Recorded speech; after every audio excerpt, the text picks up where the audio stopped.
நான் பேச போற தலைப்பு வந்து ஐநா சபை மற்றும் தமிழர்களின் இனப்படுகொலை. இந்த படத்துல இருக்கிறது வந்துட்டு ஒரு பக்கம் நான் இருக்கேன், அந்த அடுத்த பக்கம் இருக்கிறது வந்து யாஸ்மின் சூகா. கேள்விப்பட்டிருக்கீங்களா? யாஸ்மின் சூகா தான் இந்த 3 நபர் குழுவில் இருந்தவங்க. ஐநா சபை அறிக்கை வந்தது. அந்த ஐநா சபை அறிக்கையில் வந்துட்டு 3 நபர் குழு ஒன்று இருந்தது. அதில் யாஸ்மின் சூகா மிக முக்கியமான ஒரு பாத்திரம் வைத்தவங்க. அது மட்டும் இல்லாமல் போன வருஷம் அவங்க போருக்கு பின்ன எப்படி தமிழ் பெண்களின் கற்பழிப்பு நடக்குது ஸ்டாப்னு ஒரு டாக்குமெண்ட்டை தயாரிச்சாங்க. இப்போ அந்த ஸ்டாப் பண்ணுற டாக்குமெண்ட் எதுனாக்கா, ஒரு ஈழத்திலிருந்து தப்பி வந்த தமிழ் பெண்கள், ஆண்கள், குழந்தைங்கள் அவங்கள இன்டர்வியூ பண்ணி அவங்க வந்து ஒரு சயின்டிஃபிக்கான ஒரு ரிசர்ச் நடத்தி அதுலேருந்து எடுத்துகிட்டு வந்த டாக்குமெண்ட் தான் அந்த ஸ்டாப் பண்ணுறது. இது ஐநா சபையில் அவங்க ரிலீஸ் பண்ணும்போது எடுத்த பாடம், நான் போய் அவங்க வாழ்த்தும் போது எடுத்த பாடம் அது. இவங்க வந்து நம்ம தமிழ் மக்கள் சார்பாக தென்னாப்பிரிக்காவுக்கு சேர்ந்தவங்க. நிறைய ஒரு கான்ட்ரிபியூஷன் நிறைய இருக்கு அவங்க.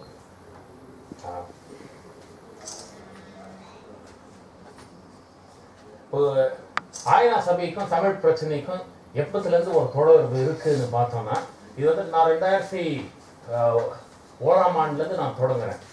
ஏன்னா அதுக்கு முன்னாடியே அந்த இதெல்லாம் போக வேணாம். ஏன்னா இந்த எல்எல்ஆர்சி இது வந்து 2002லேருந்து அவங்க ஆரம்பிக்கிறாங்க இந்த இன்வெஸ்டிகேஷன்ன்றது. எல்எல்ஆர்சி இன்வெஸ்டிகேஷன் 2002 ஆரம்பிக்கிறதுனால 2001ஆம் ஆண்டு இந்த சீஸ்ஃபயர் அக்ரிமெண்ட், போர் நிறுத்தம் நடக்காததுக்கு முன்னாடி இதுலேருந்து எல்டிடிக்கும் ஐநா சபைக்கும் ஒரு ஒப்பந்தம். இந்த ஒப்பந்தம் எதுக்காக நடந்தது? ஆனால் முதல் முறையாக எல்டிடி வெளிப்படையாக நாங்கள் குழந்தை போராளிகளை போரில் வந்துட்டு எந்த வகையும் உபயோகிக்க மாட்டோம், we will not use child soldiers in any form அது அவங்க ஏற்றுக்கொள்கிறாங்க. அந்த ஒப்பந்தத்தை சைன் பண்ணவர் வந்துட்டு ஒலாரா ஒட்டுனு ஒரு யுகாண்டா சேர்ந்தவர். அவர் வன்னி காட்டில் போய் இந்த ஒப்பந்தத்தை சைன் பண்ணிட்டு வந்தார். அதுலேருந்து எல்டிடி வந்து 2001ஆம் ஆண்டுலேருந்து சைல்டு சோல்ஜர்ஸ் வந்துட்டு அவங்க யூஸ் பண்ணுறதை கம்ப்ளீட்டாக ஸ்டாப் பண்ணாங்க. இது எல்டிடிக்கும் ஐநா சபைக்கும் நடந்த முதல் ஒப்பந்தம் இது. இந்த இதில் பார்த்தீங்கன்னா அடுத்து ஐநா சபை வந்துட்டு நேரடியாக ஈழத்து பிரச்சனையில் ஈடுபட்டது எப்போனாக்கா 2006ஆம் ஆண்டு. 2006ஆம் ஆண்டு கோஃபி அன்னான் வந்துட்டு இதுக்கு போறாரு, வன்னி பிரதேசத்துக்கு போனோம். இலங்கைக்கு போகும்போது அவர் கேட்குறாரு, ஆனால் பாதுகாப்பு பிரச்சனை இருக்கு, அதனால உங்க அனுமதிக்க மாட்டோம் இலங்கை அரசாங்கம் மறுத்துவிட்டு இருக்கு. ஆனால் கோஃபி அன்னான் வந்துட்டு எப்படியாவது நான் போய் பார்க்கணும் அவர் ரொம்ப முயற்சி பண்ணார். மன்னாரி நாயர் ராயப்பு ஜோசப் அவர்கள் கூட இவரை அழைப்பு கொடுத்தார். இல்லை ஒன்றும் இல்லை, நீங்கள் வந்து பார்க்கலாம், நாங்கள் உங்களுக்கு பாதுகாப்பு கொடுக்குறோம் சொன்னபோது கூட இலங்கை அரசாங்கம் வந்துட்டு கோஃபி அன்னானை 2006ஆம் ஆண்டு வன்னி பிரதேசத்தில் போய் நிலைமை எப்படி இருக்குன்னு பார்க்க விடலை. அதுக்கு அடுத்த கட்டத்தில் பார்க்குறோம். இந்த போர் வந்துட்டு 2007ஆம் ஆண்டு 2006 வந்துட்டு திருகோணமலை, மட்டக்களப்பு, பட்டிக்குளம் இங்கே போர் தொடங்குது. 2007ஆம் ஆண்டு வடக்கில் போர் தொடங்கி போர் நடக்கும்போது செப்டம்பர் 2008ஆம் ஆண்டு முதல் முறையாக கோத்தபாய ராஜபக்ச வந்துட்டு செப்டம்பர் 2008 எல்லா நிர்வாகங்களும், தொண்டு நிர்வாகங்களும் வெளியில் போகணும், யாருமே இருக்கக்கூடாது, இன்க்ளூடிங் யூஎன் ஏஜென்சிஸ், ஐநா சபைக்கு சேர்ந்த எல்லா ஏஜென்சிஸும் வெளியில் போகணும் ஒரு அறிக்கையை வெளியே விடுறாங்க. அந்த அறிக்கையை ஏற்றுக்கொண்டு அப்போதான் நீங்கள் இந்த நோ ஃபயர் ஜோன் படத்தில் பார்த்துருப்பீங்க, அந்த தொலைக்காட்சி நீங்கள் பார்த்துருந்தீங்கன்னா அது தெரியும்.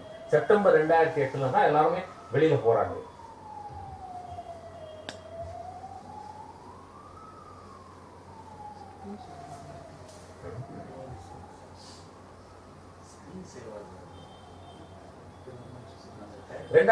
எல்லாருமே வெளியே போறாங்க. எல்லா என்ஜிஓஸ், யுஎன் ஏஜென்சிஸ் அப்போ இருந்தது யாருன்னாக்கா WHO இருந்துச்சு, world health organisation, world food programme இருந்தாங்க, யுஎன்ஹெச்சிஆர் இருந்தாங்க. எல்லாருமே வெளியில் செப்டம்பர் 2008 இலங்கை அரசாங்கம் வெளியில போங்கன்னு சொன்னதும் இவங்க எல்லாருமே வெளியில வந்துடுறாங்க. எந்த ஒரு எதிர்ப்பும் தெரிவிக்காம வெளியே வர்றாங்க இவங்க. ஐநா சபை வந்துட்டு எந்த ஒரு போர் நடந்தாலும் ஐநா சபை வெளியில போகாது. ஆனா இந்த போர் நடக்க காலத்துல வந்துட்டு இலங்கை அரசாங்கம் கோத்தபாய ராஜபக்ச கையெழுத்து போட்ட அந்த அறிக்கை வெளியே வந்ததும் எல்லாருமே வெளியே வந்துடுறாங்க. அது ஐநா சபையில வேலை செஞ்சவங்களும் நிறைய பேர் கண்டம் பண்றாங்க. அது வந்துட்டு இந்த மாதிரி நாங்க செய்யக்கூடாதா இருந்துச்சு, அந்த மக்களை விட்டுட்டு வெளியே வரக்கூடாதா இருந்தது, ஒரு அவங்க ஒரு கருத்தை அங்க ஐநா சபையில வேலை செய்யறவங்க அந்த கருத்தை வெளியில எடுத்துட்டு வராங்க. அதுக்கு பிறகு பார்த்தோம்னா ஐநா சபையில இருந்து மக்களுக்கு வந்துட்டு உணவு இல்லைன்னு உணவு மட்டும் அனுப்புறாங்க தொடர்ந்து. ஸோ இந்த இதுல வந்துட்டு ஐநா சபை வெளியே வந்ததும் என்ன ஆகுதுன்னா இந்த போர்ல ஒரு பெரிய மாற்றம் ஏற்படுறது அப்படின்னாக்கா ஐநா சபை வெளியில வரணும். எப்படி இந்த மாற்றம் ஏற்படுது பார்த்தா ஐநா சபை இருக்கிற வரையிலும் இவங்க வந்து ஹெவி வெப்பன்ஸ் யூஸ் பண்றது. Heavy weapons multi barrel rocket launchers இருக்கும். அந்த multi barrel rocket launcher aerial bombings எல்லாம் அப்ப 2008 செப்டம்பர் வரலாம் அவ்வளவு அதிகமா யூஸ் பண்றது. 2008 செப்டம்பர் ஐநா சபை வெளியில வந்ததும் இவங்க மல்டி பேரல் ராக்கெட் லான்ச்சர்ஸ், இந்த cluster bombs, carpet bombing, aerial bombing இதெல்லாம் 2008 செப்டம்பருக்கு பிறகு தொடங்குறாங்க. அதுலதான் இன்னைக்கு கூட இந்த ஐநா சபை அறிக்கைகள் இன்டர்னல் ரிவ்யூ பேனல்ல வரும்போது என்ன சொல்றாங்கன்னா செப்டம்பர் 2008 ஐநா சபை வெளியில வந்திருக்க கூடாது என்ற கருத்தை ஐநா சபைக்குள்ள இருக்கிற இன்டர்னல் ரிவ்யூ பேனல்லே இது இந்த கருத்து வெளியில வருது. ஏன்னா கிளிநொச்சி நகரத்தை விட்டுட்டு இவங்க செப்டம்பர் 2008 வெளியில வராங்க. அதுக்கு பிறகுதான் ஜனவரி மாதத்துல 2009 கிளிநொச்சியை இலங்கை அரசாங்கம் கைப்படுது. இதுக்கு அடுத்து பார்த்தோம்னா ஐநா சபையில போர் முடியாததுக்கு முன்னாடி ஐநா சபையிலிருந்து சார் ஜான் ஹோம்ஸ் அனுப்புறாங்க. ஜான் ஹோம்ஸ் யாருனாக்கா ஐநா சபையின் under secretary general for humanitarian affairs. இவர் போய் என்ன பேசுறாருனாக்கா இவரும் போரை நிறுத்த சொல்லி ஒன்றும் பேசுறது இல்லை. ஆனா இவர் என்ன சொல்றாருன்னா மக்களுக்கு உணவு மட்டும் கொடுக்க நீங்க வாய்ப்பு கொடுங்கன்னு கேட்கிறாரு. அப்போ மஹிந்த ராஜபக்ச அரசாங்கம் என்ன சொல்றாங்கன்னா அங்க இருக்கிறது 1 லட்சம் மக்கள் தான் இருக்கிறாங்க போர் நடக்கிற பிரதேசத்துல என்ற ஒரு கருத்தை இவர்கிட்ட சொல்றாங்க. இவரும் அதை வந்துட்டு மறுக்கிறது இல்லை. ஆனா அங்க இருந்து ஐநா சபைக்கு சேர்ந்த வேர்ல்டு ஃபுட் ப்ரோக்ராம் WFP அவங்க WFP என்ன சொல்றாங்கன்னா இந்த காலகட்டத்துல 4 லட்சம் மக்கள் இருக்காங்க, 4 லட்சம் மக்களுக்கு நாங்க உணவு கொடுக்கக்கூடிய சூழ்நிலை இருக்குன்னு. ஆனால் மஹிந்த ராஜபக்ச மற்றும் இந்தியா பிரணாப் முகர்ஜி சொல்றது வந்துட்டு 70,000 மக்கள் தான் இருக்காங்க. அன்னைக்கு இருந்த வெளித்துறை அமைச்சர், இந்தியாவின் வெளித்துறை அமைச்சர் பிரணாப் முகர்ஜி சொல்றது வந்துட்டு 70,000 மக்கள் இருக்காங்கன்னு. ஐநா சபையினுடைய வேர்ல்டு ஃபுட் ப்ரோக்ராம் சொல்றது 4 லட்சம் மக்கள் இருக்காங்கன்னு. மஹிந்த ராஜபக்ச சொல்றது என்னன்னா 1 லட்சம் மக்கள் இருக்காங்க. ஆனால் அனுப்பப்பட்ட உணவு வந்துட்டு 1 லட்சம் மக்களுக்கு தான். இப்போ 4 பேர் சாப்பிடக்கூடிய இதை வந்து ஒருத்தர் சாப்பிடக்கூடியதை 4 பேர் பகிர்ந்து கொண்டு சாப்பிடுற ஒரு சூழ்நிலைக்கு தள்ளுறாங்க. அதை வந்துட்டு இது அந்த ஒப்பந்தத்தை கையெழுத்து போட்டு வர்றது யாருன்னாக்கா ஜான் ஹோம்ஸ். இன்னைக்கு அவரை கூட ஐநா சபை அந்த இன்டர்னல் ரிவ்யூ பேனல்ல வந்துட்டு இவர் இது பண்ணியிருக்காங்க. நீங்க அந்த மாதிரி ஒரு இதுக்கு ஒப்பந்தத்தை கையெழுத்து போடக்கூடாதா இருந்துச்சு. ஏன்னா உங்களுக்கு வேர்ல்டு ஃபுட் ப்ரோக்ராம்ல இருந்து உங்களுக்கு தெரியும் 4 லட்சம் மக்கள் அங்க இருந்தாங்கன்னு. 1 லட்சம் மக்களுக்கு மட்டும் உணவு கொடுக்குறாங்க தயாராக நீங்க ஏற்று வந்தது தவறு என்ற ஒரு கருத்து அந்த இன்டர்னல் ரிவ்யூ பேனல்லே வெளியே வந்திருக்கு. அதுக்கு அடுத்த கட்டமா பார்த்தோம்னாக்கா போர் முடியுது. இந்த போர் முடிஞ்சது வந்து மே 18ஆம் தேதி போர் முடிஞ்சதும் மே மாதத்திலேயே நம்ம பார்த்தோம்னா மே 27ஆம் தேதி ஒரு ஸ்பெஷல் மீட்டிங் நடக்குது. S11/1 ஐநா சபைக்குள்ளவே. அது ஏன் நடக்குதுன்னா சுவிட்சர்லாந்து மற்றும் இன்னும் 12 நாடுகள் எல்லாருமே சேர்ந்து என்ன சொல்றாங்கன்னா போர் நடந்த காலத்துல வந்துட்டு போர் மீறல்கள், வார் எக்ஸசஸ், போர் மீறல்கள் நடந்திருக்கு, இதை வந்துட்டு இன்வெஸ்டிகேட் பண்ணணும், விசாரணை செய்யணும். இந்த விசாரணையை போர் குற்ற விசாரணை இல்ல, போர் மீறல்கள் நடந்திருக்கு, இந்த போர் மீறல்களை வந்துட்டு நம்ம விசாரணை செய்யணும் சொல்லி 13 நாடுகள் இந்த ஒரு ரெசல்யூஷனை எடுத்துட்டு வராங்க. ஸோ அந்த ரெசல்யூஷன் எடுத்துட்டு வரும்போது இந்தியா ஒரு கவுண்டர் ரெசல்யூஷனை மூவ் பண்றாங்க. அந்த கவுண்டர் ரெசல்யூஷன் என்ன இது பண்றாங்கன்னாக்கா assistance to Sri Lanka in the promotion and protection of human rights. இலங்கை அரசாங்கத்துக்கு நம்ம அசிஸ்ட் பண்ணணும், உதவி செய்யணும். எதுக்காக? மனித உரிமைகளை பாதுகாப்பு செய்யறதுக்காக மற்றும் மனித உரிமைகளை காப்பாற்றுறதுக்காக நாம இது பண்ணணும். இந்த ஒரு அறிக்கையை எடுத்துட்டு வராங்க. S11/1 ஒரு அறிக்கையை எடுத்துட்டு வந்து பாஸ் பண்றாங்க. 29 நாடுகள் இதை வந்துட்டு சைன் பண்ணி மொத்தம் ஐநா சபை மனித உரிமை கவுன்சில் இருக்கிறது 47 நாடுகள். இந்த 47 நாடுகள்ல வந்துட்டு 29 நாடுகள் இலங்கை சார்பாக வாக்களிக்கிறாங்க. அதுல இந்தியாவும் ஒரு நாடு. இந்தியா பேசும்போது என்ன சொல்றாங்கன்னா, உலக வரலாறுலயே முதல் முறையாக பயங்கரவாதத்தை ஒழித்த நாடு இலங்கை. அதனால் இலங்கையை வந்துட்டு நம்ம பாராட்டணும் சொல்லி இலங்கையை பாராட்டி இந்த ஒரு அறிக்கையை, இந்த ரெசல்யூஷனை எடுத்துட்டு வரோம். அந்த ரெசல்யூஷனை நீங்க வாசித்து பார்த்தீங்கன்னா என்ன தெரியுதுன்னா, reaffirming the respect for sovereignty, இலங்கையின் இறையாண்மையை மதித்து territorial integrity, independence of Sri Lanka and its sovereign rights to protect its citizens and to combat terrorism, பயங்கரவாதத்தை எதிர்த்ததற்கு மற்றும் அங்க வாழக்கூடிய மக்களை காப்பாற்றுவதற்கு, condemning all attacks that the liberation fighters of Tamil Eelam launched on civilian population, பொதுமக்கள் மேல் நடத்திய தாக்குதல் கண்டம் பண்ணி நாங்க இந்த இதை அறிக்கையை எடுத்துட்டு வரோம்.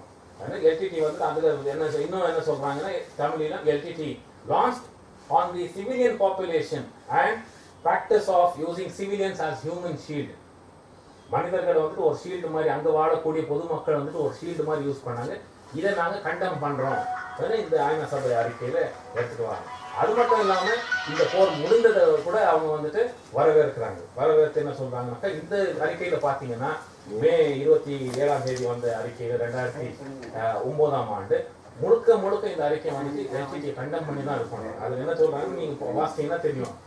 Welcoming the conclusion of hostilities and the liberation of the government of Sri Lanka, tens of thousands of citizens that were kept by the LTT against their will. LTT வந்துட்டு மக்களின் அவங்க ஒரு ஒப்புதல் இல்லாம அந்த மக்களை வந்துட்டு பிணை கைதிகளை வச்சிருந்து அங்கிருந்து மீட்டு வந்த இலங்கை அரசாங்கத்தை நாங்கள் வந்துட்டு பாராட்டுறோம் சொல்லி, Sri Lanka trying to bring permanent peace to the country. இலங்கை அரசாங்கம் வந்துட்டு ஒரு அங்க சொல்றாங்க, அவங்க நாங்க வந்துட்டு அமைதி எடுத்துட்டு வர போறோம் எங்க நாட்டுல, அதை இது பண்றாங்க. அந்த நேரத்துல இருந்து இந்த படத்துல இருக்கிற தயான் ஜெயதிலகே என்றவர், தயான் ஜெயதிலகே வந்துட்டு யுஎன் அம்பாசடரா இருக்கிறார், ஸ்ரீலங்காவுடைய அம்பாசடர். தயான் ஜெயதிலகே தான் எல்லா நாடுகள் மத்தியிலும் போய் சொல்றது என்னன்னாக்கா, பயங்கரவாதத்தை நாங்க முதல் முறை உலக வரலாறுலயே ஒழிச்சிருக்கோம். எல்டிடி வந்துட்டு 3 லட்சம் பொதுமக்களை வந்துட்டு கைதிகளா வச்சிருந்தாங்க, அவங்கள மீட்டெடுத்திருக்கோம். உலக வரலாறுலயே மிகப்பெரிய ஒரு ஹியூமானிட்டேரியன் ஆபரேஷன்ஸ் நாங்க கண்டக்ட் பண்ணியிருக்கோம். அதுல நீங்க எல்லாருமே எங்களை பாராட்டணும் சொல்லி இது பண்ணி இந்த மாதிரி ஒரு வாதத்தை தயான் ஜெயதிலகே எடுத்துட்டு வர ஐநா சபையில. இந்த மீட்டிங் எப்போ நடந்ததுன்னா 27 மே 2009ஆம் ஆண்டு நடக்குது. அது மட்டும் இல்லாம ஐநா சபையை என்ன சொல்றாங்கன்னாக்கா, மற்ற நாடுகள் எல்லாருமே ஒன்னா சேர்ந்து இலங்கைக்கு வந்துட்டு உதவி செய்யணும். ஏன்னா இது ஒரு ஹியூமானிட்டேரியன் ஆபரேஷன், இது பயங்கரவாதத்தை உழைச்சிருக்காங்க அவங்க நாட்டுல. அது மட்டும் இல்லாம நிறைய தேவைகள் இருக்கு மக்களுக்கு, நிறைய மக்கள் வந்துட்டு அகதிகளா வாழ்றாங்க. அந்த மக்கள் எல்லாம் நீங்க இந்த மறுவாழ்வு திட்டம் நடத்துறதுக்கு நீங்க உதவி செய்யணும் சொல்லி இந்த அறிக்கையை வந்துட்டு முதல் முறையா 27 மே 2009ஆம் ஆண்டு வருது. இந்த இதுல பாத்தீங்கன்னா அந்த சின்ன தாடி வச்சிருக்காரு, அவர் பேர் வந்து கிருபாகரன். கிருபாகரன் தான் இது ஐநா சபைக்குள்ள எடுத்து ஒரு படம். கிருபாகரன் தான் இந்த பிரச்சனையை வந்துட்டு 1990ஆம் ஆண்டுல இருந்து ஐநா சபைக்குள்ள எடுத்துட்டு வந்து பேசக்கூடிய ஒரு நபர். இப்ப கூட நீங்க Colombo telegraph, Sri Lanka Guardian, Lanka news இதெல்லாம் நீங்க வாசித்தீங்கன்னா நிறைய அறிக்கைகளை அவர் நிறைய ஆர்டிகல்ஸ் எழுதுவார் அவர்.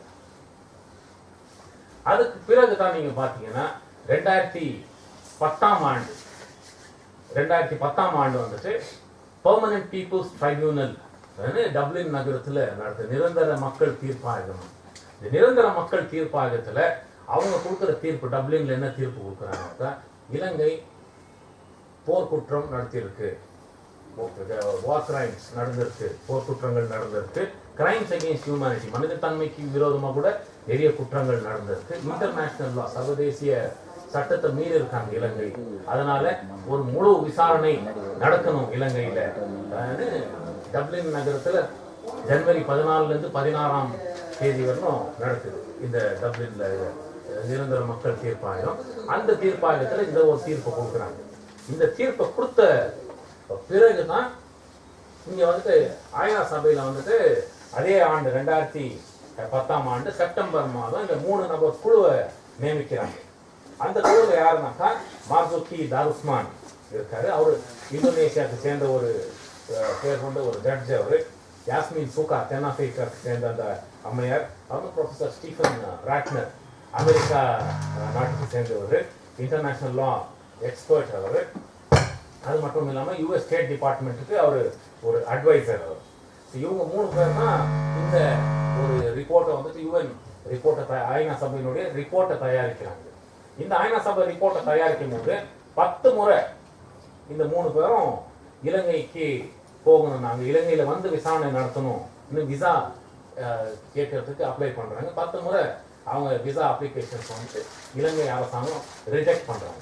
ரிஜெக்ட் பண்ண பிறகு தான் அவங்க வேற வழியில் புலம்பெயர்ந்த தமிழ் மக்கள் மத்தியில், அது மட்டும் இல்லாமல் அங்கே இலங்கையில் வாழக்கூடிய மக்கள்கிட்டே நேரடியாக ஸ்கைப்பில் மற்றும் தொலைபேசியில் பேசி அவங்க வாக்குமூலங்களை பெற்று இந்த ஐநா சபையினுடைய அறிக்கையை தயாரிக்கிறாங்க. UN panel of experts report சொல்லி பான் கி மூனுக்கு தான் இந்த ரிப்போர்ட்டை கொடுக்குறாங்க. இந்த இதில் வந்துட்டு என்ன சொல்கிறாங்கன்னா, அவங்க சர்வதேசிய சட்டத்தை வந்துட்டு, ஏன் சர்வதேச சட்டம் வந்திருக்குனாக்கா பொதுமக்களை காப்பாற்றுறதுக்கு தான் சர்வதேச சட்டம், இன்டர்நேஷனல் லா அப்படின்றது இருக்கிறது. அது போர் நடத்துகிற காலத்தில் மட்டுமல்ல, போர் இல்லாத அமைதி காலத்தில் கூட இந்த சர்வதேச சட்டம்ன்றது இருக்கு. அது எல்லாமே இலங்கை அரசாங்கம் மீறி இருக்கு சொல்லிட்டு அந்த பேனல் 3 நபர் குழு என்ன பண்றாங்கன்னா, கிரெடிபிள் அலிகேஷன்ஸ், இது வந்துட்டு வெறும் அவங்க மேல குற்றச்சாட்டு மட்டும் கிடையாது, கிரெடிபிளான ஒரு குற்றச்சாட்டு. இது மக்கள் நாங்கள் போய் இது பண்ணி இன்வெஸ்டிகேட் பண்ணி அந்த இன்வெஸ்டிகேஷன்ஸ் வழியா நாங்கள் இந்த குற்றச்சாட்டுகளை முன்வைக்கிறோம். என்னென்ன நம்பும்படியான குற்றச்சாட்டுகள் அது என்னன்னாக்கா, மிலிட்டரி கவர்மெண்ட் இவங்க நடத்தின இந்த போர்க்குற்ற மீறல்கள் என்னென்ன நடத்தினாங்கன்னு அதை கிளீனா இது பண்றோம். வைட் ஸ்ப்ரெட் ஷெல்லிங் நடத்துறாங்க. இது அமைதி காலத்திலும் நடத்த முடியாது. நீங்க பொதுமக்கள் வாழக்கூடிய சர்வதேச சட்டப்படி அமைதியா இருந்தாலும் அமைதி காலத்திலும் நடத்த முடியாது, போர் நடக்கிற காலத்துல கூட நீங்க இதை நடத்த முடியாது. அந்த மாதிரியான சூழ்நிலையில இவங்க வைட் ஸ்ப்ரெட் ஷெல்லிங் நடத்துறாங்க. ஷெல்லிங்னா என்ன மாதிரினா, இந்த multi barrel rocket launcher. Multi barrel rocket லான்ச்சர்னா என்னன்னாக்கா, நீங்க ஒரு முறை அந்த இதை பட்டனை பிரஸ் பண்ணீங்கன்னா 32 இது ஷெல்ஸ் அடிக்கும், குண்டு 10 கிலோமீட்டர் தூரத்துல போய் விடும், அது அடிக்கும். அது அந்த மாதிரியான ராக்கெட் லான்ச்சர் இதை யூஸ் பண்றாங்க. அது மட்டும் இல்லாம இவங்க இந்த நோ ஃபயர் ஜோன் எதை காட்டிட்டு மக்களை போக சொன்னாங்களோ அதுல வந்து நிறைய ஹாஸ்பிட்டல்ஸ் இருந்துச்சு. அதுல ஒரு உதாரணம் என்னன்னா, இந்த புதுக்குடியிருப்பு என்ற ஒரு இடம், பிடிகே புதுக்குடியிருப்பு ஹாஸ்பிட்டல், அங்க மக்களை போக சொல்றாங்க. அந்த புதுக்குடியிருப்பு ஹாஸ்பிட்டல் போன பிறகு புதுக்குடியிருப்பு மேலே இவங்க ராக்கெட்ஸை லான்ச் பண்ணி அந்த இடத்தையே கம்ப்ளீட்டா நாசப்படுத்துறாங்க. அது இல்லாம ஹியூமானிட்டேரியன் ஆப்ஜெக்ட்ஸ், இப்போ இந்த பிளட் பேக்கெட்ஸ் இருக்கு, உணவு இருக்கு, அந்த எங்கெங்க இந்த யூஎன்ல இருந்து அதெல்லாம் எடுத்து வச்சிருக்காங்களோ அந்த சப்ளைஸ் எல்லாம் இருக்கும், அந்த மாதிரியான இடத்த வந்துட்டு இது பண்றாங்க. அதுவும் இல்லாம ஹியூமானிட்டேரியன் அசிஸ்டன்ஸ் போகக்கூடாது அந்த மக்களுக்கு சொல்லி இந்த அறிக்கையை நீங்க வாசித்தீங்கன்னா அது தெரியும். லாஸ்டா கடைசியா அந்த இன்டர்வியூ பண்ணியிருக்காங்க. அதுல அந்த இன்டர்வியூல என்ன சொல்றாங்க, கடைசி ஐநா சபைக்கு சேர்ந்தவங்க 2 பேர் வெளியில வராங்க ஜனவரி மாதத்துல. இந்த போர் நடந்த பிரதேசத்துல இருந்து வெளியில வராங்க. இந்த போர் நடந்த பிரதேசத்துல இருந்து அவங்க வெளியில வரும்போது அவங்க அங்க இருக்கிற சூழ்நிலையை வந்துட்டு அவங்க விவரிக்கிறாங்க. எப்படி இருக்கு, எங்க பார்த்தாலும் வெறும் பிணங்கள் சிதறி கிடக்கு, நாங்க நடந்துட்டு வர இடத்துல வந்துட்டு எங்களுக்கு பச்சை ஏதாவது பார்ப்போமா, எங்க கண்கள் தேடும் போது நாங்க அங்க மரத்தை நோக்கி மேல பார்க்கிறோம், மரத்துல வந்துட்டு இலைகளோட பிணங்கள் தான் கிடக்குது அதிகமா, அதுவும் சிறிய குழந்தைகளுடைய பிணங்கள் தான் அங்கங்க தொங்குது. அந்த மாதிரியான ஒரு காட்சியை நாங்க பார்த்தோம். ஐநா சபையில வேலை செஞ்சவங்க கடைசியா 2 பேர் வந்தவங்க அந்த இதை கொடுத்துருக்காங்க. அதே நேரத்தில் இவங்க என்ன பண்றாங்க, இது ஒரு நியூட்ரலான ஒரு குழு, இது இந்த 3 பேர் குழு. அவங்க வந்துட்டு எல்டிடி மேல கூட அந்த குற்றச்சாட்டுகளை வைக்கிறாங்க. Violated human rights of civilians, அது அரசாங்கமும் செய்யுது, இவங்களும் செஞ்சாங்க ஒரு குற்றச்சாட்டு வைக்கிறாங்க. அவங்க ஃபைண்டிங்ஸ், நீங்க அந்த பேனலுடைய ஃபைண்டிங்ஸ் என்னென்ன இது அவங்க கண்டுபிடிச்சாங்க பார்த்தீங்கன்னா, இலங்கை ராணுவம் வந்துட்டு large scale white spread Schelling use பண்ணாங்க. நான் சொன்னேன் இந்த மல்டி பேரல் ராக்கெட் லான்ச்சர்ஸ், அதை நிறைய யூஸ் பண்ணாங்க பொதுமக்கள் மேல. அது இல்லாம எல்டிடி மேல ஒரு குற்றச்சாட்டு என்ன வைக்கிறாங்கன்னாக்கா, 3,30,000 பொதுமக்களை வந்துட்டு அவங்க தப்பிச்சு போகாத மாதிரி அவங்க பிடிச்சி வச்சிருந்தாங்க. அப்புறமா இலங்கை அரசாங்கம் வந்துட்டு இந்த விஷயம் வெளியில தெரியக்கூடாதுன்னு மீடியாவுக்கு ஆக்சஸே கொடுக்கறது இல்லை. உலக வரலாறு நீங்க பாத்தீங்கன்னா கிரிமியன் வார்னு ஒன்று நடக்குது 1856 ஆண்டு, 54 56 வரைக்கும், 54 1854 56 வரைக்கும். இந்த கிரிமியன் வார் நடக்கும்போது தான் முதல் முறையாக ஐசிஆர்சின்ற ஒரு நிர்வாகத்தை கண்டுபிடிக்கிறாங்க. ஃப்ளாரன்ஸ் நைட்டிங்கேல் என்றவங்க, நீங்க வாசித்திருப்பீங்க வரலாறு. அவங்க தான் இந்த ரெட் கிராஸ் மிஷன்ன்றதை ஸ்டார்ட் பண்றாங்க. அதுக்கு பிறகு உலகத்தில் எங்கெங்க போயெல்லாம் போர் நடந்திருக்கோ அங்கெல்லாம் இந்த ரெட் கிராஸ் இருந்துச்சு. அவங்க என்னைக்குமே நியூட்ரலான ஒரு இது பண்ணுவாங்க. யாரும் என்னைக்குமே இவங்க செய்யறது தப்பு இவங்க செய்யறது சரின்னு சொல்ல மாட்டாங்க. ஆனா அந்த மாதிரியான ஒரு ஆர்கனைசேஷனை கூட இவங்க வந்துட்டு வெளியில போக சொல்லிடுறாங்க. திருகோணமலையில இருந்து தான் அவங்க ஆப்ரேட் பண்றாங்க. ஸோ அந்த மாதிரி அதனாலதான் இந்த 2008 ஐநா சபை வெளியே வந்தது பெரிய தவறுன்றாங்க. ஏன்னா இந்த ஐநா சபை வெளியே வந்ததும் இது வந்துட்டு ஒரு சாட்சி இல்லாத போரா மாறி, வார் வித்வுட் விட்னஸா மாறுது.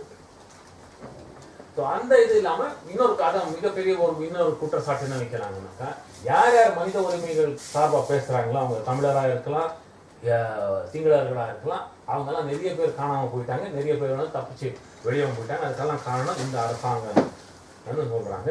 அதுக்கு அடுத்த குற்றச்சாட்டு என்னன்னாக்கா, large scale shelling of no fire zones. எந்த பாதுகாப்பு வலயங்கள் எது அரசாங்கம் நியமிச்சாங்களோ அதே பாதுகாப்பு வலயத்துல வந்து மக்களை போக சொல்லி அந்த மக்கள் மேல குண்டு தாக்குதல் நடத்தினாங்க சொல்றாங்க. அது மட்டும் இல்லாம இந்த ஐசிஆர்சி ஷிப் இருந்தது. ஏன்னா திருகோணமலைக்கு அடிப்பட்டவங்க கூட்டிட்டு போகணும் ஐசிஆர்சி ஷிப்ல, கப்பல்கள்ல. அந்த கப்பல் முல்லைத்தீவுக்கு வரும்போது அந்த கப்பல் மேல கூட ஐசிஆர்சி கப்பல்ல கூட இவங்க தாக்குனாங்க என்ற குற்றச்சாட்டை ஐநா சபை அந்த 3 நபர் குழு வெளியில வைக்கிறாங்க. அதுல மிக அதிகமா பாதிக்கப்பட்டது யாருன்னா சிவிலியன் கேஷுவல்டிஸ், பொதுமக்கள் தான் மிக அதிகமா பாதிக்கப்பட்டாங்க. யாரால பாதிக்கப்பட்டாங்கன்னா ஸ்ரீலங்கன் மிலிட்டரி ஷெல்லிங்னு அதுவும் வெளிப்படையா சொல்றாங்க. இலங்கை ராணுவம் நடத்திய இந்த குண்டு தாக்குதல்ல தான் நிறைய பேர் பாதிக்கப்பட்டாங்க. இந்த இதுல இல்லாம ஹாஸ்பிட்டல்ஸ் மேல, மருத்துவமனைகள் மேல நிறைய ஷெல்லிங் நடந்தது. ஆல் த ஹாஸ்பிட்டல்ஸ் இந்த மணி were hit by mortars, artillery, sometimes repeatedly, தொடர்ந்து அந்த குண்டு தாக்குதல்களை நடத்துறாங்க. ஏன்னா அங்க அந்த இதுல ஹாஸ்பிட்டல்னாக்கா மருத்துவமனைனாக்கா மேல வந்து இந்த ரெட் கிராஸ் மார்க் பண்ண சொல்லி அரசாங்கத்துல இருந்து ஒரு உத்தரவு வந்தது. எல்லா ஹாஸ்பிட்டல் மேலேயும் ஒரு ரெட் கிராஸ் மார்க் பண்ணிருந்தாங்க. அதை வந்துட்டு இந்த இதுல சேட்டலைட் பிக்சர்ஸ்ல கிளீனா தெரியும். ராணுவ அதிகாரிகளுக்கு அந்த மேப்ஸை கொடுத்துருந்தாங்க. அந்த மேப் அவங்க கையில இருந்தும் இந்த இடத்துல மக்கள் இருப்பாங்க, பொதுமக்கள் இருப்பாங்கன்னு, இந்த பொதுமக்களை கொல்லணும் என்ற ஒரே நோக்கத்தோட தான் இந்த தாக்குதல்களை நடத்தினாங்க. அது இல்லாம இன்னொன்னு என்ன சொல்றாங்கன்னா, இந்த போர் நடக்கிற காலத்துல வந்துட்டு மருத்துவ வசதி, உணவு, நீர் இதையெல்லாம் இலங்கை அரசாங்கம் ஒரு வெப்பன் ஆஃப் வார், ஒரு ஆயுதமா உபயோகித்தாங்க. மருத்துவ வசதி, உணவை கூட அவங்க வந்துட்டு ஒரு ஆயுதமா யூஸ் பண்ணாங்கன்ற இன்னொரு குற்றச்சாட்டும் வைக்கிறாங்க. ஆமா, அரசாங்கம் வந்து deliberately underestimated the number of civilians. அவங்களுக்கு தெரியும் எவ்வளவு பொதுமக்கள் இருக்காங்கன்னு, ஆனாலும் குறைந்த பொதுமக்கள் இருக்காங்க அந்த பிரதேசத்துல என்ற ஒரு இது பண்ணி ஏன் பண்ணாங்கன்னாக்கா, அவங்களுக்கு வந்துட்டு இந்த எந்த ஒரு ஹியூமானிட்டேரியன் எய்ட் போய் சேரக்கூடாது இந்த மக்களுக்குன்ற ஒரே நோக்கத்தோட தான் பண்ணாங்க. அவங்க ஜனவரியிலேருந்து மே மாதம் வரைக்கும் 10,000 10s of thousands, எவ்வளவு ஆயிரம் அவங்களால எஸ்டிமேட் பண்ண முடியல. கடைசியில ஒரு நம்பர் சொல்றாங்க, அவங்க குறைஞ்சபட்சம் ஒரு 40,000 பேராவது இறந்திருப்பாங்க.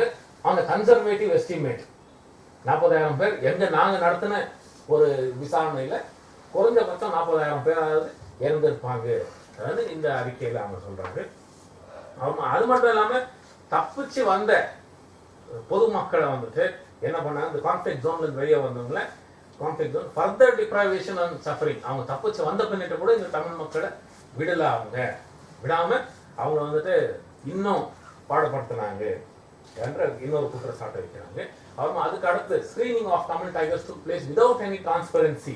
ஏன்னா போர் குற்றவாளிகள், போர் கைதிகள் எப்படி நடத்தணும்னா ஜெனீவா கன்வென்ஷன் இருக்கு. இந்த ஜெனீவா கன்வென்ஷன் படி prisoners of POWs, prisoners of war, இந்த பிரிசனர்ஸ் ஆஃப் வாரை வந்து எப்படி ட்ரீட் பண்ணணும், இந்த ஜெனீவா கன்வென்ஷன் ஒரு கன்வென்ஷனே இருக்கு.